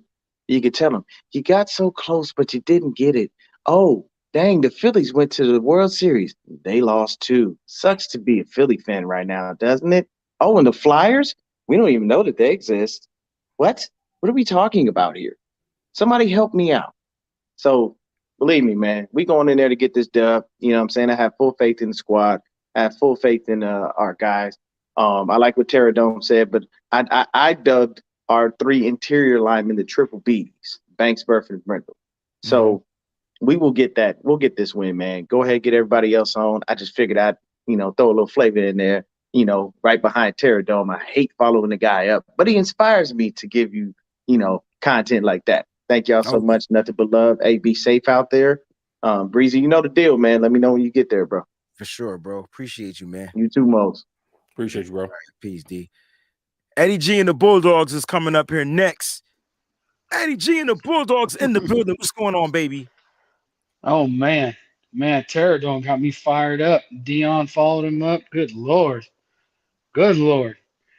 Hey, I'm ready for this game, bro. I'm getting antsy just waiting. I'm getting antsy. Oh wait, here. Let me get that. Hang on. There we go. Hey, got Yes, the sir. nitty flag. Yes, sir. Got you, fam. I appreciate you. Anytime, Hey, bro. hey, bro. This all I keep hearing about is the Eagles. That's it. That's it. That's all I've heard. I have a coworker who's a Falcons fan, very long time Falcons fan. He said, I haven't heard anything about the Niners. I just keep hearing about the Eagles. I said, you know what? I'm okay with that. Let them talk. Let them keep talking about the Eagles. Let them keep talking. So when this dub happens, then what are they gonna talk about? What's the excuse then? Like you guys have said, what's the excuse? Brock Purdy keeps checking things off. You know what? What's the excuse? That's it. They'll find ways to tell how the Eagles lost. Yes, sir. They will. They did that this week when the Niners beat the Cowboys. They was like, oh, because Dak shot 2 interceptions. Oh, how about the defense made him shoot 2 interceptions? How about that? So like they'll figure out that'll be their excuse. You know how natural it is. Yes, sir. It's just, man, I love the fire out of our fans. Terradome couldn't start it out better. That fire has got to be there. We need it. And I'd lie to you if I said I wasn't nervous, but you know what? This is championship football. We're supposed to have them butterflies. That's the beauty of it. You can't win it if you don't play. So, you know what? I'm so happy for this team. I'm ready to get this win, man. This is we need this. I'm with Terradome. I want my chip. I have yet to watch as a grown football fan my team win one. I've had to watch them lose 2. And I want that win. I was a kid with my dad watching it when they beat the Chargers, and I wasn't quite getting that football IQ yet. So I'm ready, man. And man, we need this dub. And like they said, Philly fans are different all around. Period. I grew up a wrestling fan, and they're different with that too. I mean, they're crazy. So. Be safe. I know you will, but this is just me. You guys be safe out there. Don't take them jerseys off when we get this dub. What are people talking about? You crazy? We ain't taking no jerseys off. I like how you said that. We're gonna wear another one. Put another one on. Go ahead. I will. I bring 2 anyway. I don't like looking dirty, so if I get something on the jersey, I can't put the other one on. That's just me. That's just who I am. You know what I mean? Yes, sir. But yeah, it's gonna be a great game, man. And I think the 49ers do what they do, and I'm gonna be there. And every time you ask me to do something for you, I make sure it get done. So we're gonna be great. You know what I'm gonna say. You already let me say it, because we've been saying it every time. Right. Bring back that dub for us, baby. You're right. We got you. There it is. Oh yeah. And to answer your question, turnovers. Sacks are great. Turnovers. Bring the turnovers. Make this guy who doesn't turn over the ball turn the ball over. That's way more important. You take away the ball from him, less chances for him to do something. And I hope Kyle runs that ball down their throats. Don't keep him on the sideline. Don't even give him a shot. This is. I think people are going to be surprised, and I'm glad they keep talking, bumping up the Eagles, and Jalen Hurts and all this. They're a great team, no doubt. Great team. They're the number 1 seed for a reason. But yeah,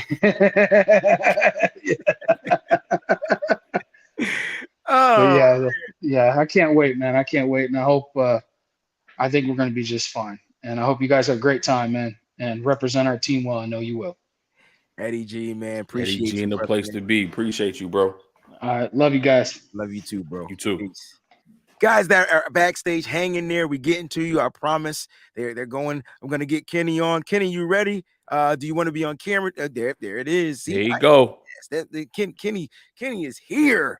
I haven't seen Kenny in a month. Where you been, bro? Yeah, man, been hiding out, man. And laying low. What's going on with y'all?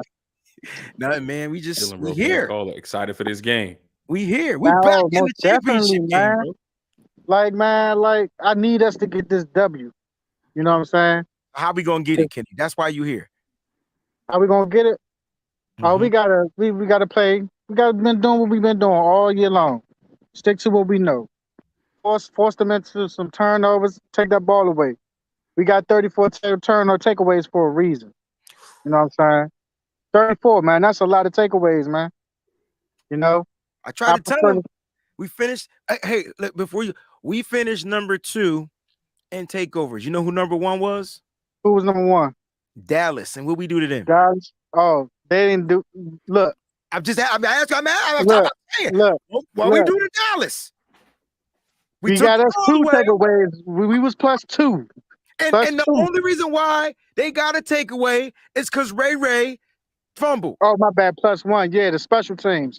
You know, he should have fair caught that anyway. But Right. That's what I'm saying. over Like, with. he That's doesn't over make with. that mistake. That Yeah. game not close, bro. Yeah, you know what I'm saying? The takeaways, man. You get us. We need the extra possessions for a high power offense like this. We gotta keep them dudes on the sideline. You know what I'm saying? Like, I think, I want to see how Cal gonna call this game because I want to see how Brock Purdy gonna handle this NFC Championship game. You know, I think we need to run the ball. You know what I'm saying? I kind of want, like, between Debo or George Kittle, get them out in some space and let them be a tone setter. Let them Philly defenders know, look, this is going to be a tough outing for y'all. Y'all going to have to deal with this for 60 minutes. That tough physical football, man, smart football. You feel me? Get these extra possessions. You know what I'm saying? Keep their offense on the sideline. You know, get as many possessions as we can. You know what I'm saying? Look, all we got to do is just take a note from the Commanders, man. Run that ball, man. Control that clock. Keep them dudes on the sideline, cause you know, I believe we one of the most patient teams out here. Oh my God. And I'm so you know, once a team get impatient, they start forcing things, and that's where them turnovers gonna come into play. Kenny, I'm so slow, bro. I totally forgot about that game. I forgot Oh, about the Commanders. and the Philly game. Yeah, I forgot how they well the Commanders played. Like, All of that's on film. I forgot. And film, man. that's when the Eagles were riding high. No injuries. Jalen Hurts was fine. Injuries And or they nothing, they had was Johnson was Chase Young. fine. There was no chase. And no Chase Young. Yeah, man. I And feel Taylor Heineke. yeah, yeah. Okay. I feel like I like the quick game. I feel like we need to get there, even though they got a nice main rotation. I feel like we get them dudes flowing east to west. Get that ball out quick, man. You know, make that DBs tackle. You feel me? That's it. Once we do that, get them dudes flowing side to side. We just ground and pound them, man. I got you, man. I got you. Ground and pound. I'm gonna get my little score prediction because I think it's gonna be close, but it's gonna be a nice level. It's gonna be a good game. I'm gonna give my prediction 26-23 us. Ooh, I like it. I like that. So far we had a 4-point spread, and then we got a nice little 3-point. I like this. I like what I'm hearing. 100%. Like what I'm hearing. Kenny, I appreciate you, bro. I'm gonna get everybody else on here. I love it when you're here, bro. Be here more because you just been MIA. Yeah, I've been MIA, man. I like chopping it up with y'all, man. Oh, we miss you, bro. Like real talk, man. Miss you. Like just when you're here, everything is good. Like, you know what I'm saying? So Yeah, appreciate you. Love you, yeah, man. man. All good vibes, man. All good vibes, man. Very well said, bro. All right, man. Thanks for having me on, fellas, man. Yes, sir. Appreciate you, bro. Get this dub. You going to the game, right? Yeah, we both will be there. Yep. Yeah. All right, man. Y'all have fun, man. I'm gonna be Absolutely. cheering with y'all from my TV. Hey, man. I can't wait, man. And we'll be cheering and celebrating together. You know what Facts. I'm saying? Most definitely. Most definitely. All right. Thanks for having me on, fellas. No problem. Peace. All right. Peace. All right, guys, we're coming. Brett, I know you out working. What's going on, baby? What's going on, Breezy? What's up, Mose? Appreciate you, bro? bro, for jumping on, man. I know you had to pull the car over. I like that. Safe driving, safe doing everything out there, It's man. it's a truck, big truck. Big, that looked like a big truck. I could feel it. Yeah. I want to get your take on this game. You You give know, real I good. I want to reiterate something Mose was pointing out. We need to test their physicality. Mm-hmm. You know, I think that's going to be a big key. And is just especially on offense. Using Debo and using Kittle and just be physical. Lower that shoulder, look for the contact, and see how their linebackers and their DBs are going to be able to hold up against it. Are they going to be able to match our physicality with those two? It's something that we haven't seen a lot of this year, and I think we're well past due for it. I don't see no chains on Debo neck. I think he needs to go out there and start snatching chains and take over games like he did last year. It's time. Put him in the backfield. It's time. What they got on his 40. What do they got on his 40? Norton. They got something. They got something. And they gonna go out there and snatch that chain. And that's what I think it's time for. I like that. It's time to get back to that bully mentality. And the 49ers have players like that. I mean, George Kittle, it's funny that you bring this up because I'm gonna end the show with it. George Kittle's presser, they asked him about physicality. It was like, yeah, man, on paper, you know what I'm saying? They look good, right? They got how many first round draft picks? They look good on paper, but they gonna have to test. They gonna have to see how we coming out. The 49ers will come out swinging, and physicality is key, Brett. That is key. Why? Because you get into the mental of the head of a player. If another man outstrengths you, you're fucked up for the rest of the day. Like literally. You got to figure out exactly how you're gonna come back because you just let another man enforce their will on you. And when Debo and Kittle drops them shoulders, 4 or 5 times on somebody, the next time they get the ball in their hand, you're going to make a business decision on whether or not you want to go in there again. You're going to start thinking about it. You're going to start hesitating. And I think that's going to be the biggest key on both sides of the ball is just being physical. Listening to the gems that Brett is dropping, he said, let me just reiterate this. He just said to y'all, after those guys lower their shoulder pads, you're going to have to make a business decision. Mm-hmm. I haven't heard that term all season long. Do you know what that means? That means players are going to have to think about, oh, man, I need to last a few more years. Oh, I ain't getting paid yet. I don't have my contract yet. Yeah, I want to win this game, but I need the bag. All the 49er players got the bag. Think about That's right.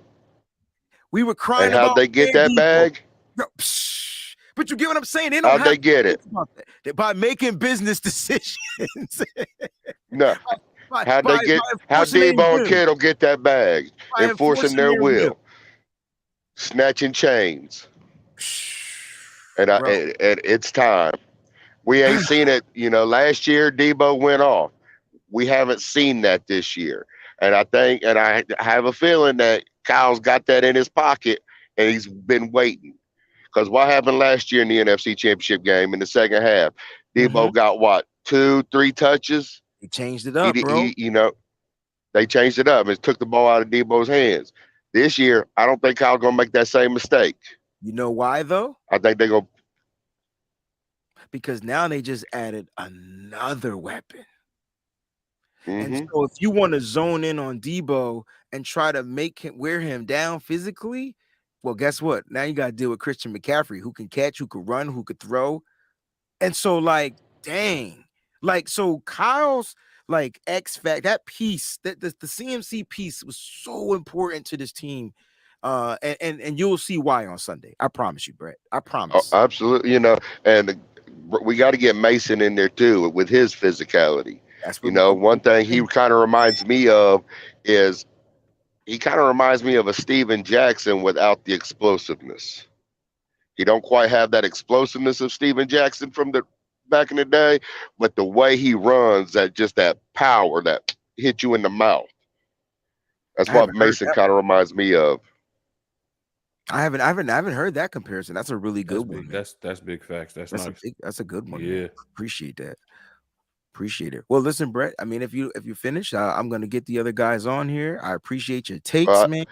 I appreciate you guys letting me jump on here with y'all. I love you guys, and please safe travels, both getting there and getting back home to your families. Love you guys. Love you too, Brett. Appreciate you. All right, man. We got to get Bolts on here. We got wisdom all out the show. Uncle Scott, and if you're still watching the show and you lost the link, let me know. We'll get you the link back because you were definitely patiently waiting, and you would have probably been next. Bolts, give it to us raw. Pause. What's going on, Breezy? What's going on, Mose? What's going on, NGN fam? What's good? So, so this is going to be my thoughts on this game. I think the biggest matchup is going to be CMC versus the Eagles linebackers. And I think that because of the Eagles' defensive line, is Cal's going to try to wear them out in the first half. Twofold, actually. He's going to try to wear out that defensive line. He's also trying to get into the head of that rookie safety. So he's going to be running a lot of runs in the first half. Whether they work or not, whether they 2.5, 3 yards, Kyle's not going to care. He's going to stick to that. He's going to keep running to those outside zones. That's going to wear out those defensive linemen of the Eagles because, they good. But, they are kind of up in age a little bit, like Bomber T said. So you get them guys running, get them huffing and puffing in that first half. At the same time, that safety's getting in his head that the Kyle's going to keep running this run attack. So he's going to keep cheating up to the line of scrimmage. He's going to forget about that back end coverage because he's going to just be convinced, okay, it's another running play.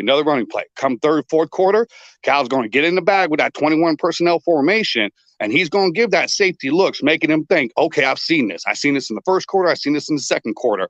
I think he's going to hit him with that play action. And then that safety is going to get put in those high-low binds like they did to Huff earlier in the year when everybody was bagging on Huff. It's because Huff was putting in high-low binds. Mm-hmm. He got a guy underneath, he got a cover, and he got a guy streaking over the top. You got to choose. You can only cover one. Mm-hmm. And that's the same thing we're going to do to that rookie safety. And Kyle knows it. He just has to give him those high-low binds. That's how you get a rookie safety off of his game. And at the same time, that defensive lineman, that D-line ain't going to be rushing so hard in the third and fourth quarter if they've been huffing and puffing. And then you throw in Purdy's mobility to get out of the pocket and run. That's also going to wear them down and tire them out of Purdy scrambling and just doing what he's been doing. And the Philly's not going to be ready for that type of a game there because they're used to being like the Titans. Come out, swing hard, knock you out in the first round, and sit everybody and rest. What happens when they run into the Holyfield that frustrates them? That doesn't let them get that first round knockout, second round knockout, third round knockout. What did Tyson do? Bit the man's ear off. That's how frustrated he was. I ain't never been that frustrated and like to bite a man's ear off. So we about to pull that on Philly. So Philly's going to be sitting there in the third and fourth quarter like Tyson. They're going to start cheating. They're going to start committing penalties. They're going to get frustrated.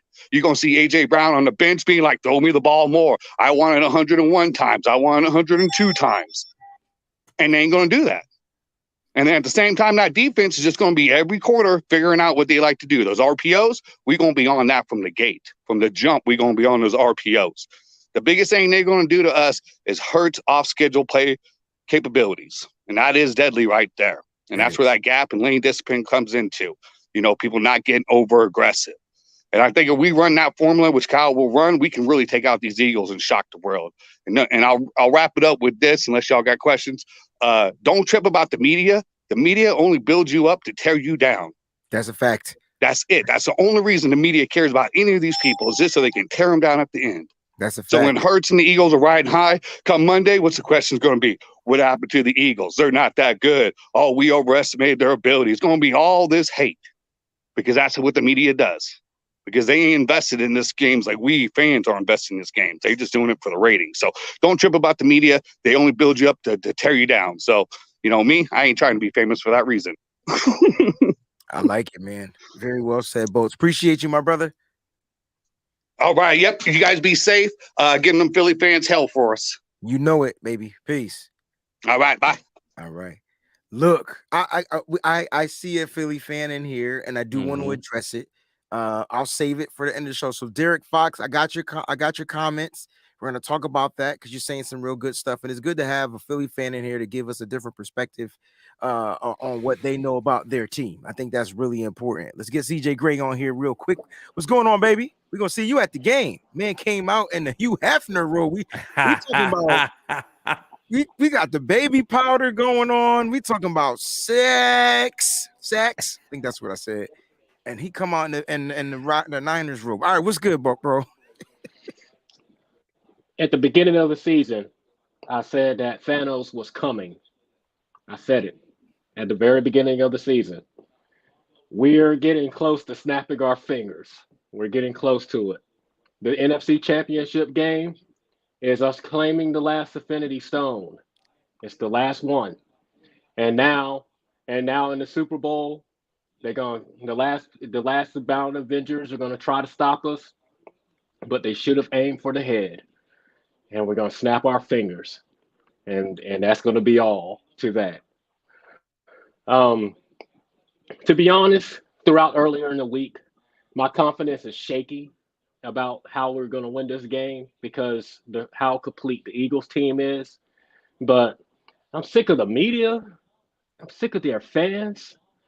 It's like we shouldn't even play the game. As good as they've been proclaimed to be. We shouldn't even go out there.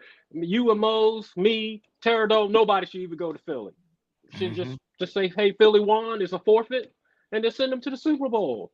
Because that's the way that it's being portrayed about us. And I'm sick of that. And I hope the players in their locker room, I hope they're sick of it too. You win 12 straight games, and now you're talking about that like you some chumps at the championship game. That doesn't sound right to me. It doesn't make sense. Now, as far as what Philly does well, remember Trey Lance was our starting quarterback this season. Man, that defense had to go against RPOs and options and stuff like that through training camp, through all the offseason stuff.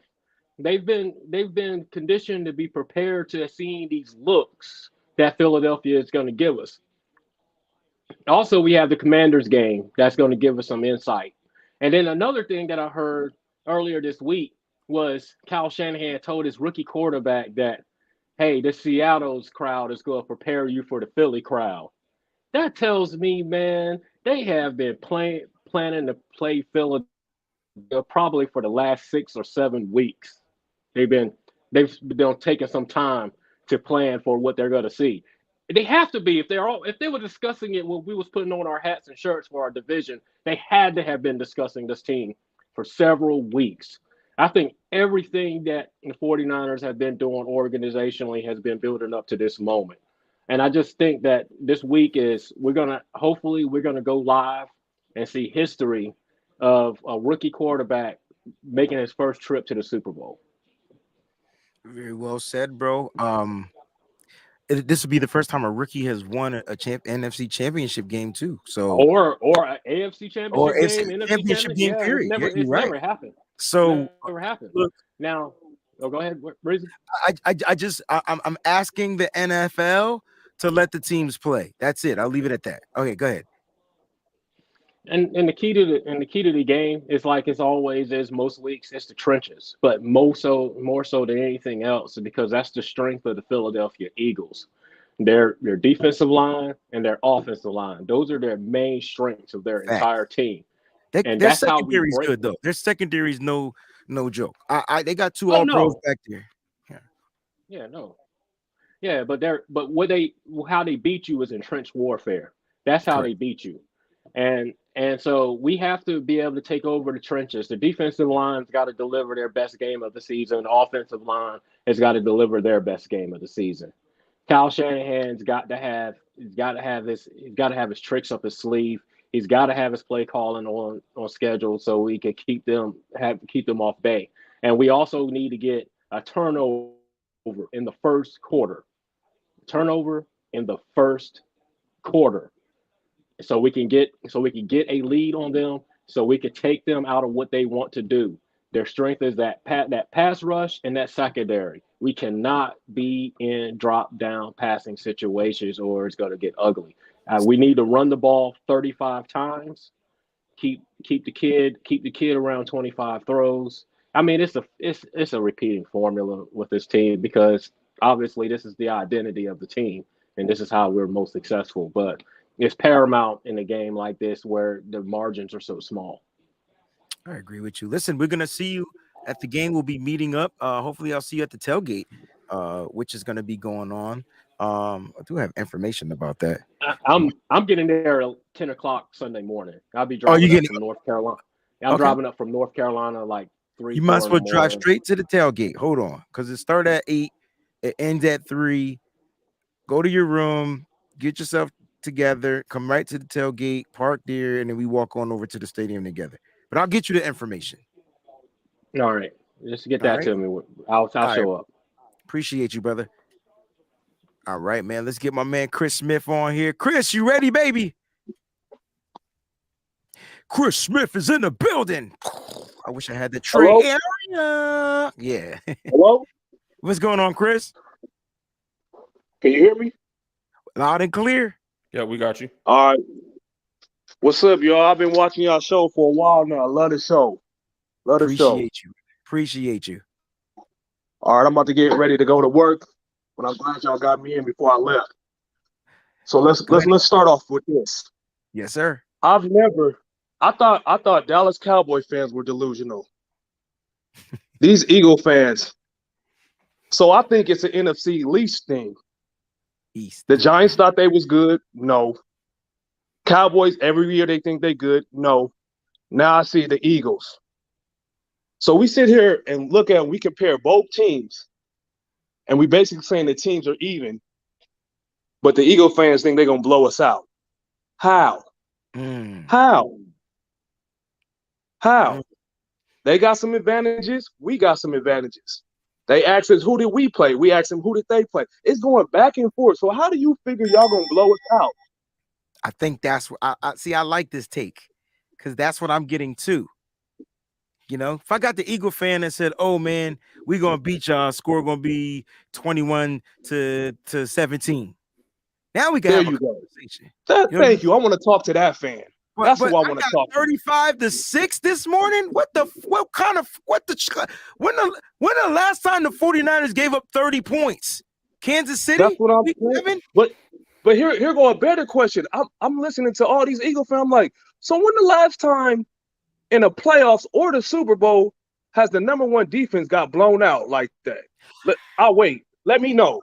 Let's go back. Let's go back to history. Let me know. I don't know. I watched the Super Bowl one year. It scores like 12-9. It was all field goals. Y'all remember the Patriots and the Rams? Y'all said that was the most boring Super Bowl ever. It was the defenses of defenses. Now let's go. Now let's go to the players. So who do you think is the best safety in the league? It ain't none. They don't got any all pros. I'll leave it at that. I'll leave it there. None of this. The best safety in the league ain't on the Eagles. And I think it's Fitzpatrick. Yeah, okay. I would say Minka. But at the end of the day, they don't have an all pro safety. No. But this is what I'm saying. Listen. So it's Fitzpatrick, right? Okay. We got Hufanga. He's an all pro, right? There you go. I was waiting for you to catch what I was trying to say. Is Hufanga better than Fitzpatrick now? So all this Tony Pollard, Miles Sanders, when did y'all become better than Christian McCaffrey? Christian McCaffrey been the man since forever. Since he when did y'all step in? I get you. I don't understand. I don't understand the logic. So I want to beat the crap out of these guys. Like I want to beat the dog crap out of these guys. The disrespect. We've been in the NFC Championship 4 out of the last 3 years. We've been here. These boys are hungry. You think they about to come in and lay down to y'all? Y'all crazy, man. Keep thinking that. Man. Fred Warner, and I told it. This is what I said. I told them they talking all these Jalen Hurts. Y'all got to understand the Niners got players that don't give a damn about a 15-yard penalty. I kind of that hit stick is coming. That hit stick is coming. Remember, I just hope it don't come at a bad time, but that mess is coming. Remember, Chris, week 1, and Dre Greenlaw had like not one but 2 personal foul, late hit calls or whatever, and we gave him the business. I mean, the fans wanted him out of the world, right? Like off the team, and then the Niners extended him the game the following week and gave him an extension, and they signed him for the next 3 years. And then in this particular game, he got the same penalty. I don't think the Niner fans cared. Like they didn't care. They were more mad at Jim. They understand what Drake Greenlaw is now. They understand what Drake Greenlaw is. That's what it is. See? That's good point, man. Listen, good point. Great, really good takes. I love what you had to say. I like how you're addressing the fans. I think you want to bring them. They're gonna Philly fans. You're going to enter the real world on Sunday. I feel like y'all been playing in La La Land lately, and then on Sunday you're gonna enter the real world because you're playing against the #1 defense. Like it's not like they just became #1. That's just been consistent. That's what I'm saying. I know. We won 12 wins in a row in the NFL, and y'all just dismissing that like it's nothing. What a rookie quarterback. But I can't blame the fans all. I can't just blame the fans if that's what the media is pumping to them. If they don't watch the 49ers play, this might be the first game that they've watched the 49ers play all season this week coming up. And then they might have watched last year's game, which they lost, so they don't want to watch that again. Yeah. But I don't watch the Eagles game, and I don't come with all that nonsense they talking. You different. Because I know football. That's why. Some of them are just fans. Not all fans, but you're right. Yeah. I got to get my man Scott on here, bro. But listen, Chris, I appreciate you, bro. Have a great day at work. Enjoy your tomorrow, because on Sunday it is on like Donkey Kong. All right, yeah. I love y'all show. I'm gonna leave with this. Y'all get ready for the #1 pick versus the #7 pick in the draft. #1 versus the last pick in the draft. Get ready for that. First round pick against Niners, baby. I like that. All right, man. Appreciate you, Chris. All right, y'all have a good one. You too, brother. Peace. All right, we're gonna end the show with my man Uncle Scott is coming up here, man. I know he's gonna have some really good takes. It's gonna be really real. Can't wait to hear what he has to say. Here we go. Scotty. What's up, nephew? Scott What are you doing? Hey, man. Hey, Mose, what's happening? What's going on, Uncle Scott? Y'all making all me right. more Hey, I'm talking check about. this out. Okay. First of all, let's just rewind and take a look at the season. Okay. This is the movie of the week scenario on this narrative. Unbelievable, rookie, everything just perfect. But this is the magical season that we're having, and we are one of those magical teams that's going all the way. I really feel confident. I didn't feel confident last year because I'm not down in anybody, but we know, look, everything was in place. We had the pieces except one to take us over the top. Now we do. Okay. I love everything, but this ain't the same team as last year. This ain't the same team. It is, but it's not. It's just the intensity, the way we're playing, the way we practice, the way we go out every week and handle our business. And I'm glad that the mistakes were made before so we can correct what we need to correct. And I think that the Eagles and their fans, I mean, really outrageous fans. I can't believe it. But look what Brock Purdy's doing. Look what this kid is doing. He's phenomenal. He's phenomenal. I've never seen it. And I've been there since the beginning. Before Montana, I've been a fan. I grew up in the Bay Area in the 70s. So I've seen it all. And this kid is special. He's going to do some great things in this game. You're going to see. He's going to break open. Look, he's going to have Kittle. He's going to have CMC. He's going to have Debo. He's going to have Jennings. He's going to have third and Jawan. I mean, just you just can't ask for a better cast of characters. You can't.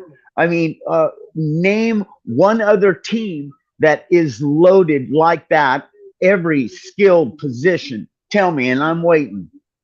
I'm waiting.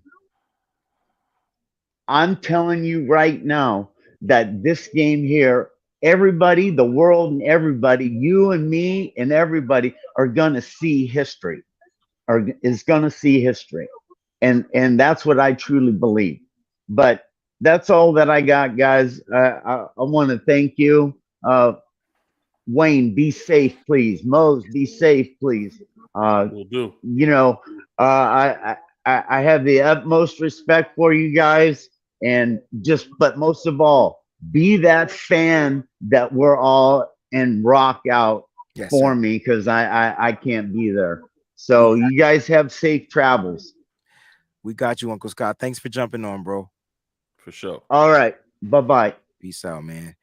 Very well said. Great way to end that call segment. We got a couple of questions out there that I was able to highlight. I do want to bring up some of the things that Derek Fox has been talking about. I like him. Derek, I respect you, bro. This comment right here, man. Super homer. Down. First of all, he's in enemy territory. But he's not a check down guy. Brock is not a check down guy. You must have been watching the wrong Brock Purdy, bro. Yeah. Like he can check it down, but he's not a check down guy. Go check the stats. Don't make me pull up the numbers in his quarterback chart. Everything's not a check down. The fact that we added Christian McCaffrey enhanced the check downs. Just pay attention. All right, but nah, man. He's been spitting some stuff. We're gonna get to the contributions. So answer these questions. So this is what he said. He was talking about the defense, and we have not talked about this because this is what makes the Philly defensive front strong. Rotation, right? And they do have fresh guys that are going to be coming in. Now, Brandon Graham was a non-mother-freaking factor last season. He did end up getting injured in that particular game, but he was a non-factor. I don't expect Brandon Graham to be a factor in this game either. Interior-wise, Jordan Davis. You talked about Linval Joseph, a little bit older. Ndamukong Suh is going to be he's older as well. What are your thoughts about their rotation, Mose? Because he's bringing up their rotation on that front. I actually disagree with you. Okay. I think if there's one person that I wouldn't say I'm worried about or concerned about, but if there is one person that can make a difference, it's Brandon Graham. Because in that game against the Eagles, he was helping them get that pressure. And he made it a good defense. When Brandon Graham went down, all of that energy and all of that effort came out of that Eagles defense. So if there's anybody that I'm worried about, because more than likely they're going to have him on the side of the right Mike side. McGlinchey. He'll be on the right side. Brandon Graham is not a speed guy. We know McGlinchey, has problems with those speed guys. But Brandon Graham has a lower center of gravity, and him being a Michigan guy. Like he has the bull rush. He's got the power, right? Yeah. So that's one thing about his game, that he can really affect the edge, and he can really have Mike McGlinchey playing on his heels. So if there is anybody that I'm worried about, it is Brandon Graham, just because of his veteran presence. But yeah, I mean, you talk about their defensive line.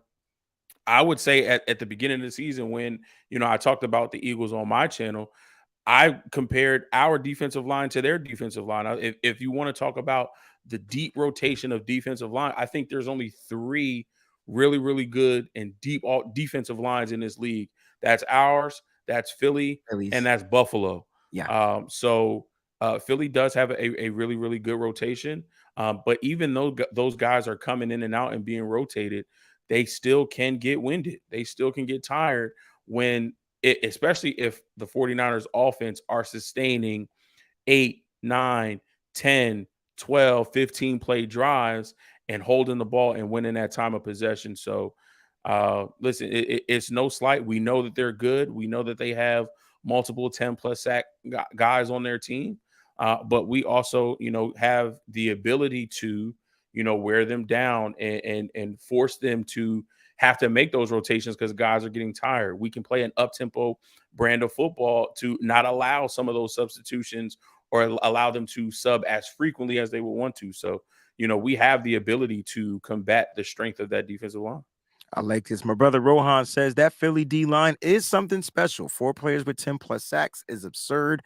Riddick with 16, Hargrave, Graham, Sweat 11. That's more than the 49ers entire 49ers team, and they got that depth, right? And so they do have players. Sweat is the person that I'm more concerned about. Since you said Graham, and I know Graham, like I know him from years before he even became a Philadelphia Eagle. You know what I'm saying? He came into this league. I knew he was going to be a problem. Right, I knew he was going to be a problem. And you're right, Mose. He was creating the pressures. The question is, the 49ers can control it. And they can control it by chipping, not with George Kittle. You can see 2 tight ends. I'm telling you, the key to the 49ers offense won't be Kittle. It will be if Tyler Kroft or Charlie Warner is out there, right? And I need Tyler Kroft to be active this week. Tyler Kroft provides another level of depth of what the Niners could do in the run game, run blocking game, and Charlie Warner and the pass blocking game.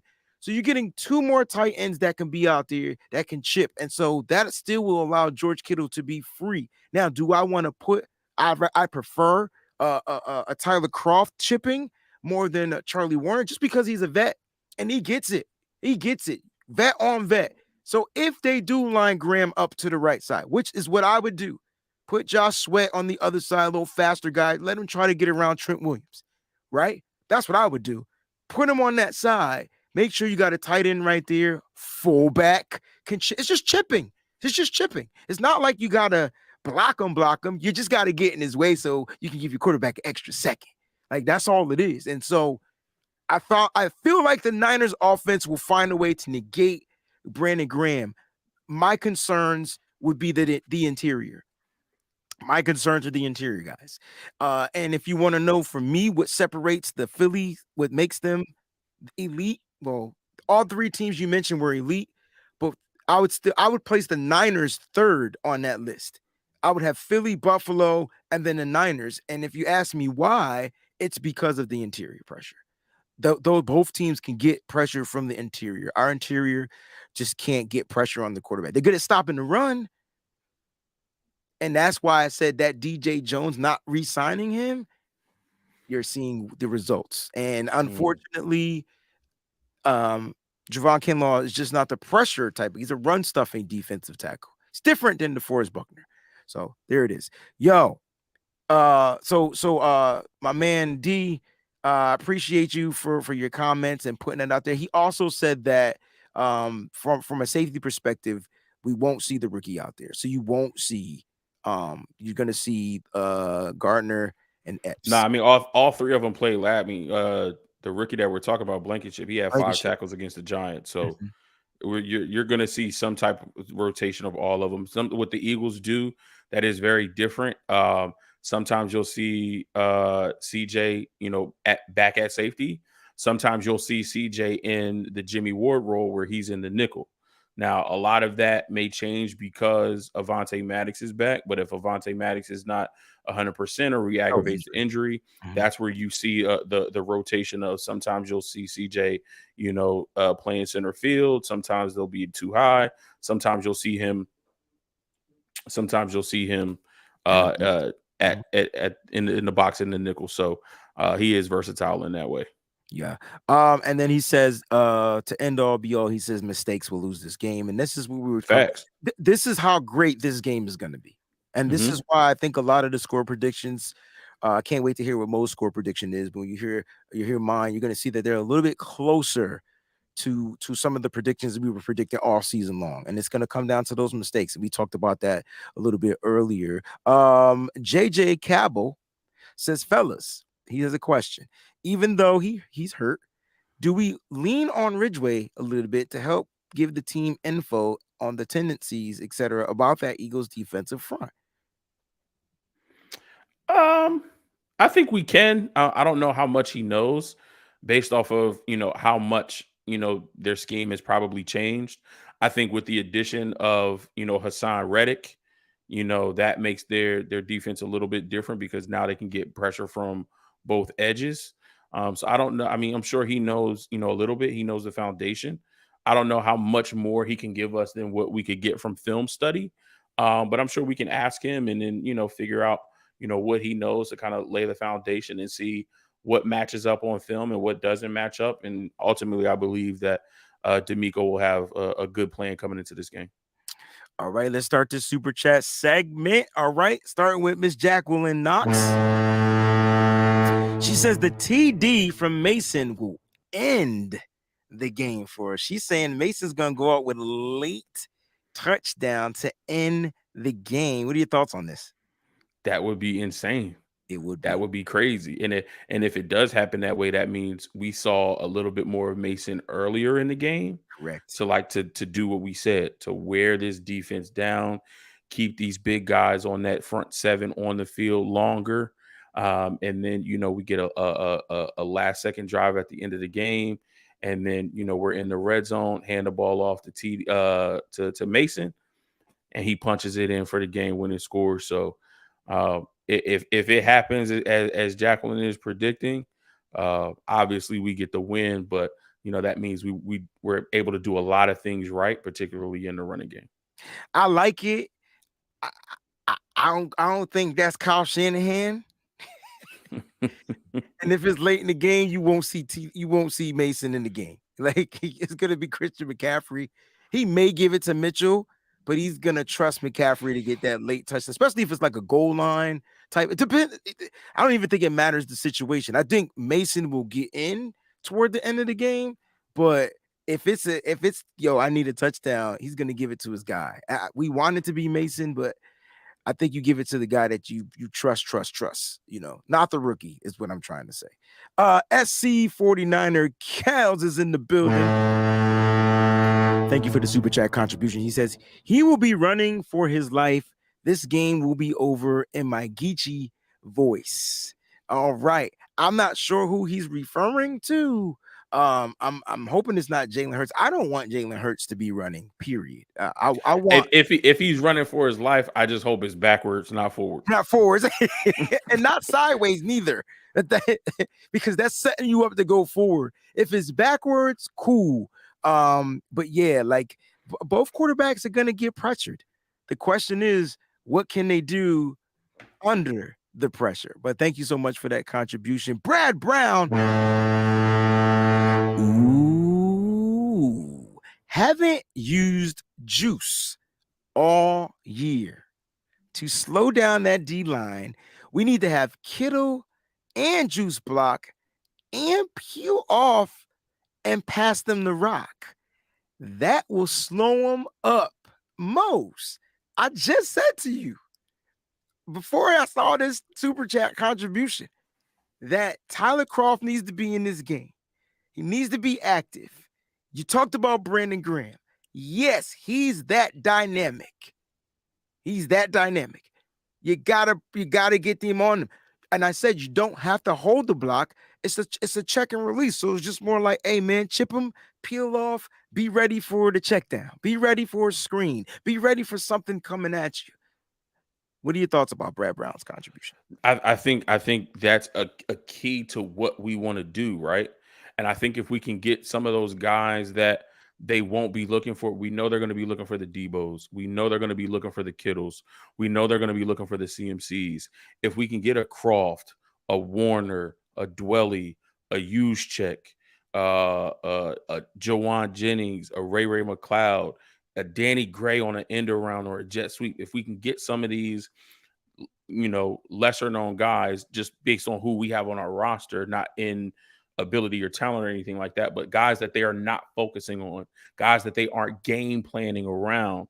If we can get some of those guys involved early and be successful with that, then that throws a wrench into their plan. Now, those linebackers and those safeties who we're talking about taking advantage of and getting mixed matches on, now their eyes are everywhere. So instead of them just being focused on CMC or just being focused on Debo, now they got to also find where Charlie, who's 89. I've never heard of this guy before in my life. They got to focus on where Tyler Kroft is. Tyler Kroft has how many catches this year? They have to focus on some of these other guys, and now their eyes are everywhere. They can't just focus in or hone in on one or two guys. They have to focus on everybody, and I think that is what can lead to mistakes on the defensive side of the ball for the Eagles. And that's what makes Kyle Shanahan the genius, right? Because it's like you have to match up against us. It's not like we're trying to come out there and match up against y'all. Nah, our job is to trick y'all. And so the 49ers have been running their offense very well as of lately. You can say that in the Dallas Cowboy game, it was a little bit off, but once they got back to the game plan, which was running the ball down their throats, it started to open up. You started to see those passes in the middle of the field open, and those passing lanes open, and Brock going on a long drive to make sure he secured the deal. Like I didn't know Kyle even trusted him like that. So this is the Kyle Shanahan. The Kyle Shanahan that we have now is so much more confident in calling plays, especially when your coach comes out on a presser and says that, yo, man, you know, at first it was tough getting all those plays, and now he seems to he knows a lot of the plays now, and he's able to. I'm like, dang, Kyle. So he's trusting Brock the more and more as we go. Got a couple more contributions. Not a Cali boy says, I want my chips and dip. Thank you for the contribution. And we got a couple of more. Jacqueline is back. She says, I need a nitty-gritty flag. No problem. I'll make sure you guys, I'll tell you how you guys could get one. Alberto Soto, you get the foghorn for the first time. I need to cop that flag. Tell you what, hit me up. You could DM me on Twitter or Instagram. I'll tell you how you can order one. They're $45. That includes the shipping. I have some right here. So the first come, first serve.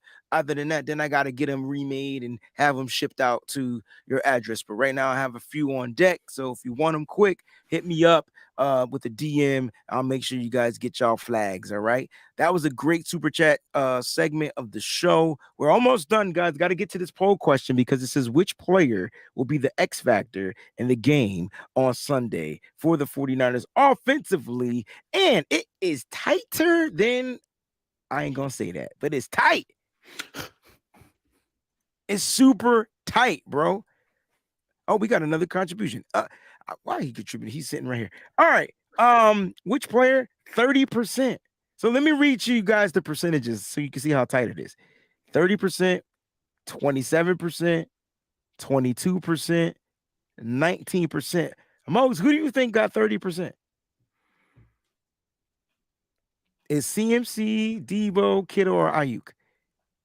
Who got 30%? Mm-hmm. I'm going to go with Kittle, but I feel like it's CMC.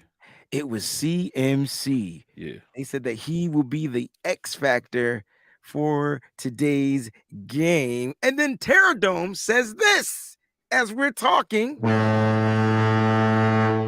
We have you know what, Terradome? Come up here and read your own damn contribution. There you go. I was going to try to do it in your voice, and then I'm like, nope, he's going to think I'm mocking him. So I'm going to let you do it. You're muted. I can't unmute your mic. You just got to unmute it. It's showing muted on. Right there. I got it. I got it. We good? Yep. I got stuff all open, man. I was listening to other people. Hold on one sec. Let me find what I'm. You didn't know the Bible says be all ready to come on. Ready. I got all my stuff open. So here you go. There you go. What is open? I don't know. I hear Shannon Sharp. Y'all hear Shannon Sharp? Nope. Well, Shannon Sharp is picking us to win.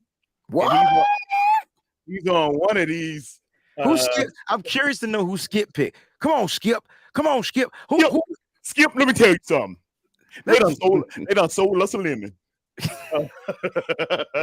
He was talking about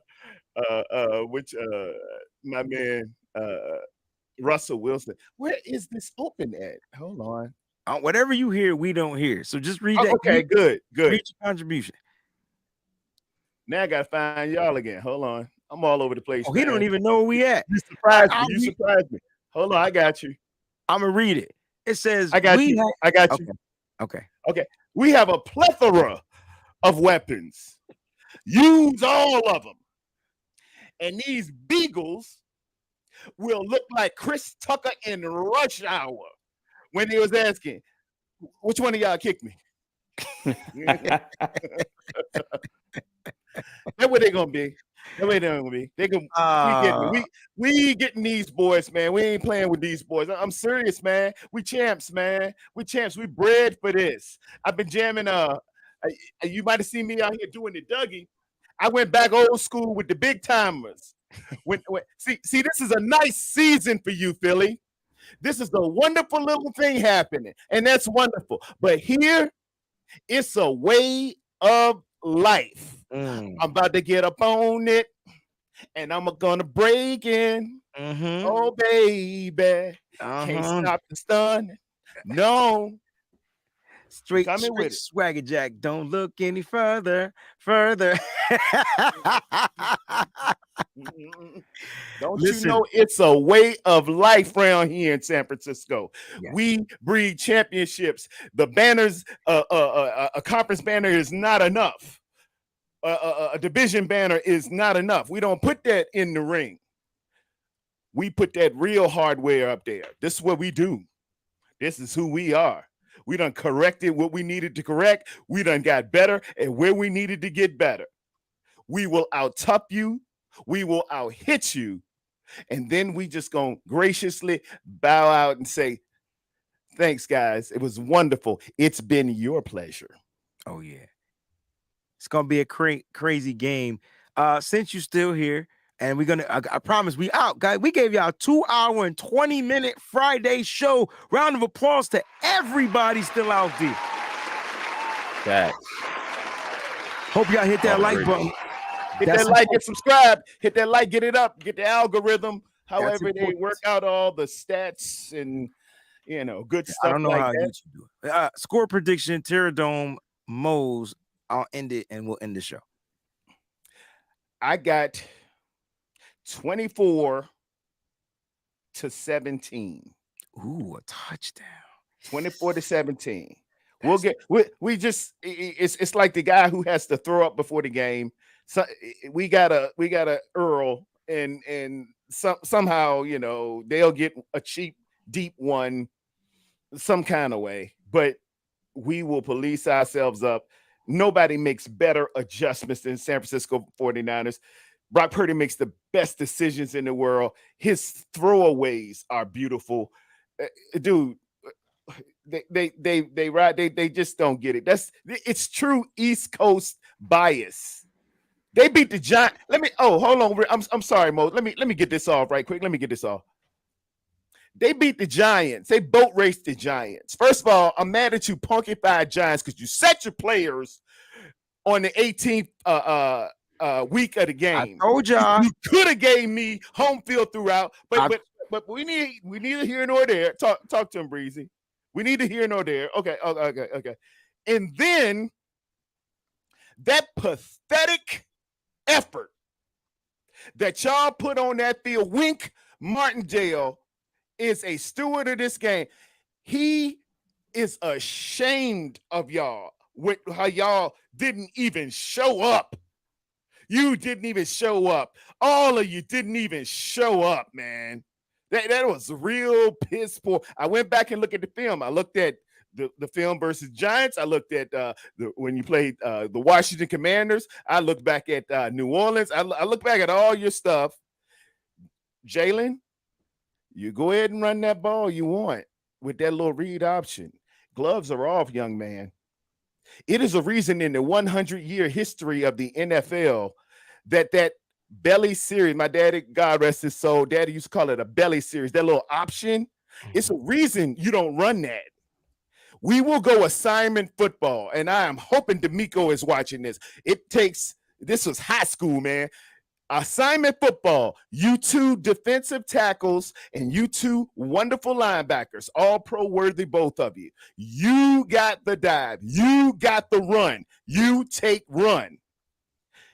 Mr. Bosa and Mr. Ebicom, you crash on Jalen Ramsey or Rose or whoever he is.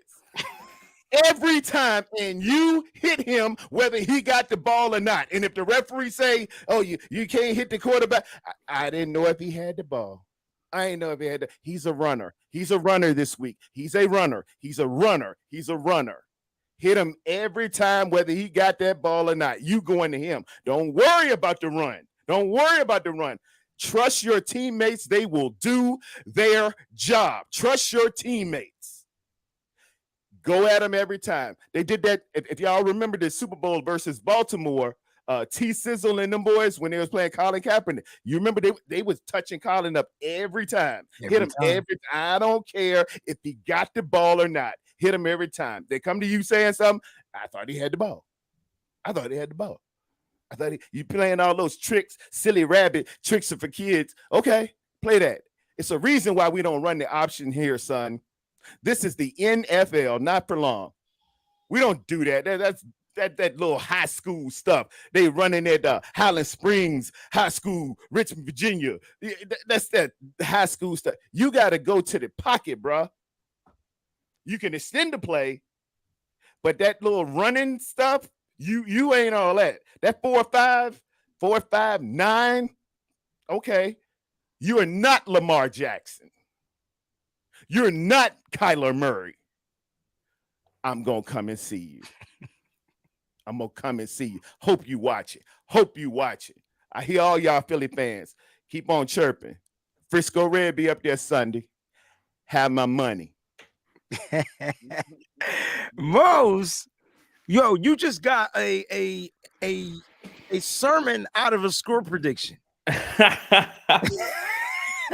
So I'm gonna keep my sure that was a sermon. I'm hitting with the benediction. Yeah, you got it. Cool.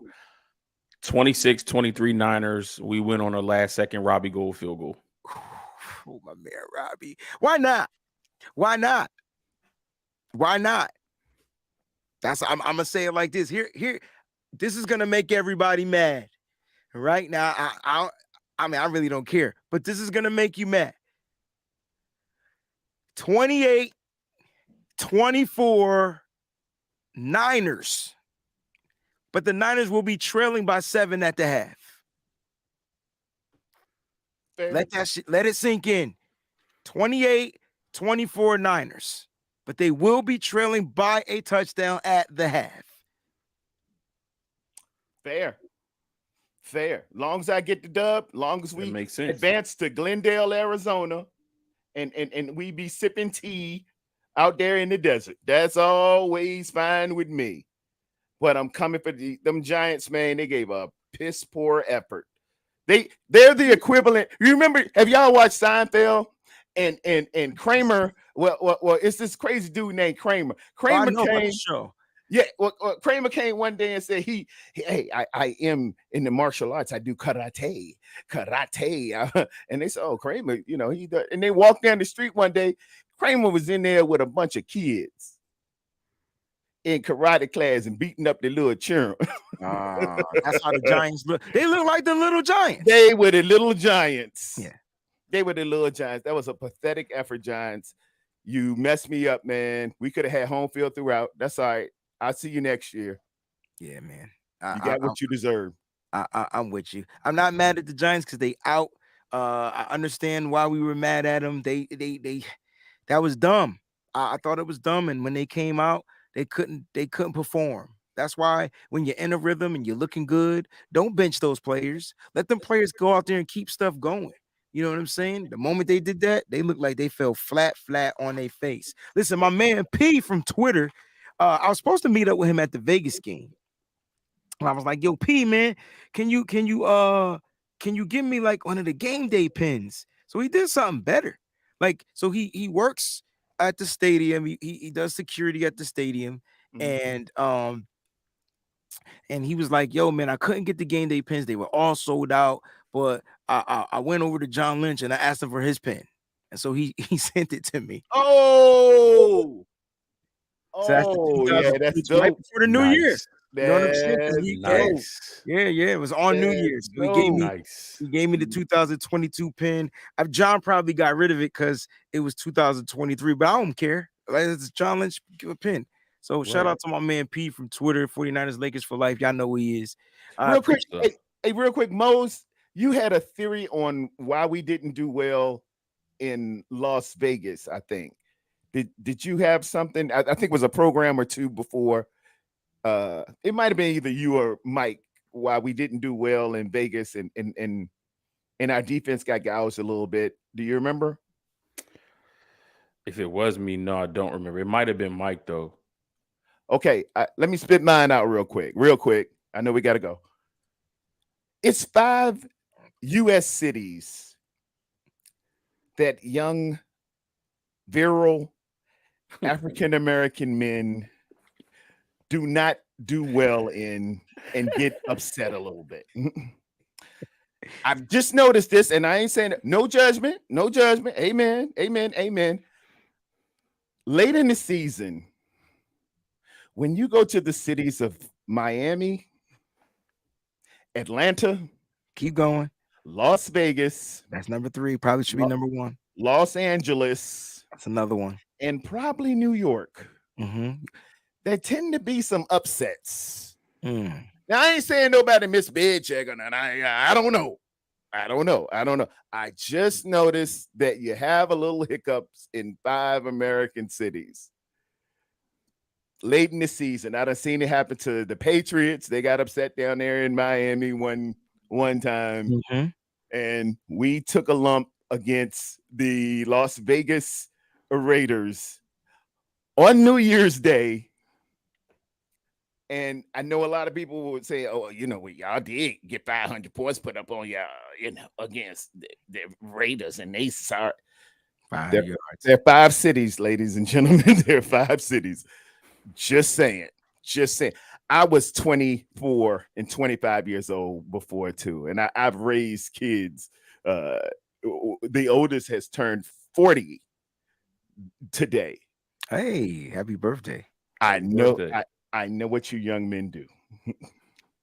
I was doing stuff and I was broke. If I went into that bank account and saw 10 to 15 million and they said, bed check at 10 o'clock. All right.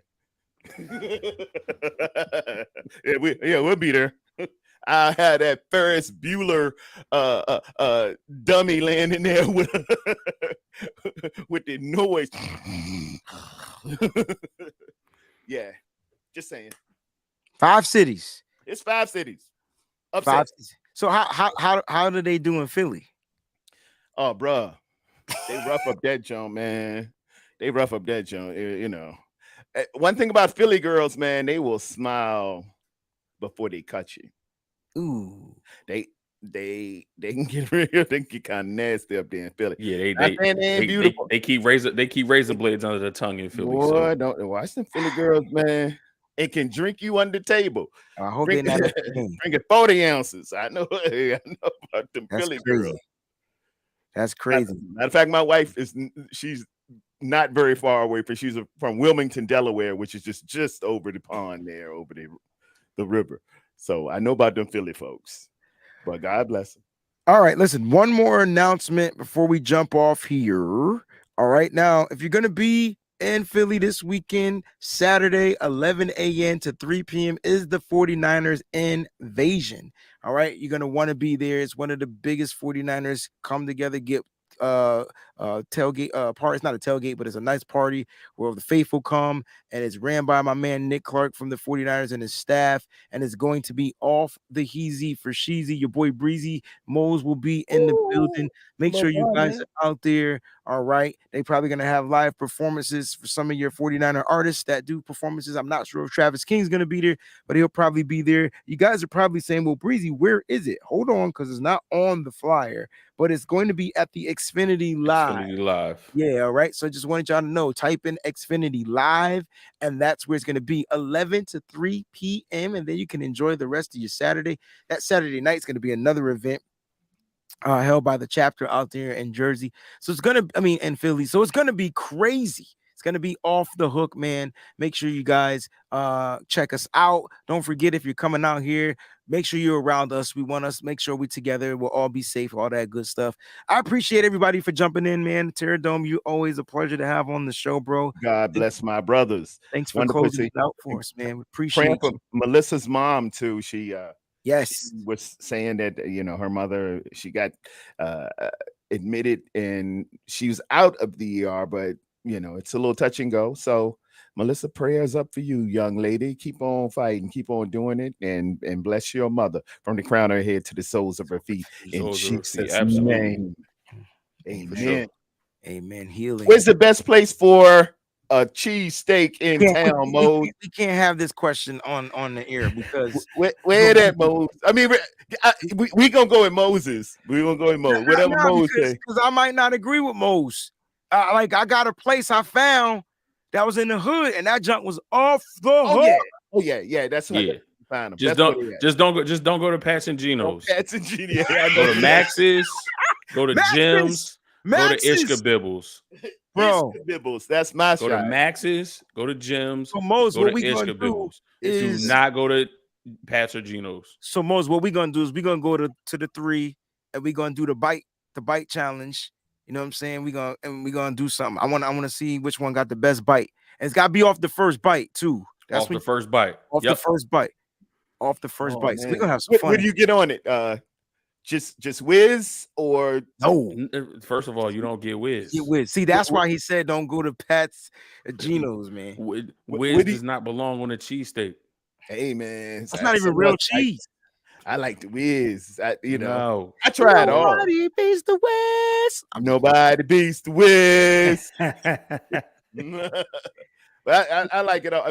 But Ishka Bibbles is my shot. I do provolone. Is it provolone? Yeah. Provolone on there, just some onions, a little bit of mayo, some peppers. You missing out on the mushrooms and all the good stuff. All right, listen, we'll have this conversation off the air because I'll be here for another 15 minutes and it's my lunchtime. All right, guys, love y'all. Stay up, stay faithful, be safe out there. Enjoy the game. I know if you're not going to make it to the game, John Chapman is going to be doing a party online. So you can check his party out because he won't be attending this game. I'm not sure if Mike from the Bananas will be doing that. I know he'll be at the tailgate. So I'm not sure what's going on, but make sure you just keep your ears to the streets. All right, man. We love y'all. Stay up, stay faithful. I feel like I'm missing something, but at this point, I really don't know or care. I just want to go. I'm ready to go. Love y'all. You'll get it out on social media. Yeah, right. All right, man. Stay up, stay faithful. Always keep it nitty gritty. Thanks for watching. Peace.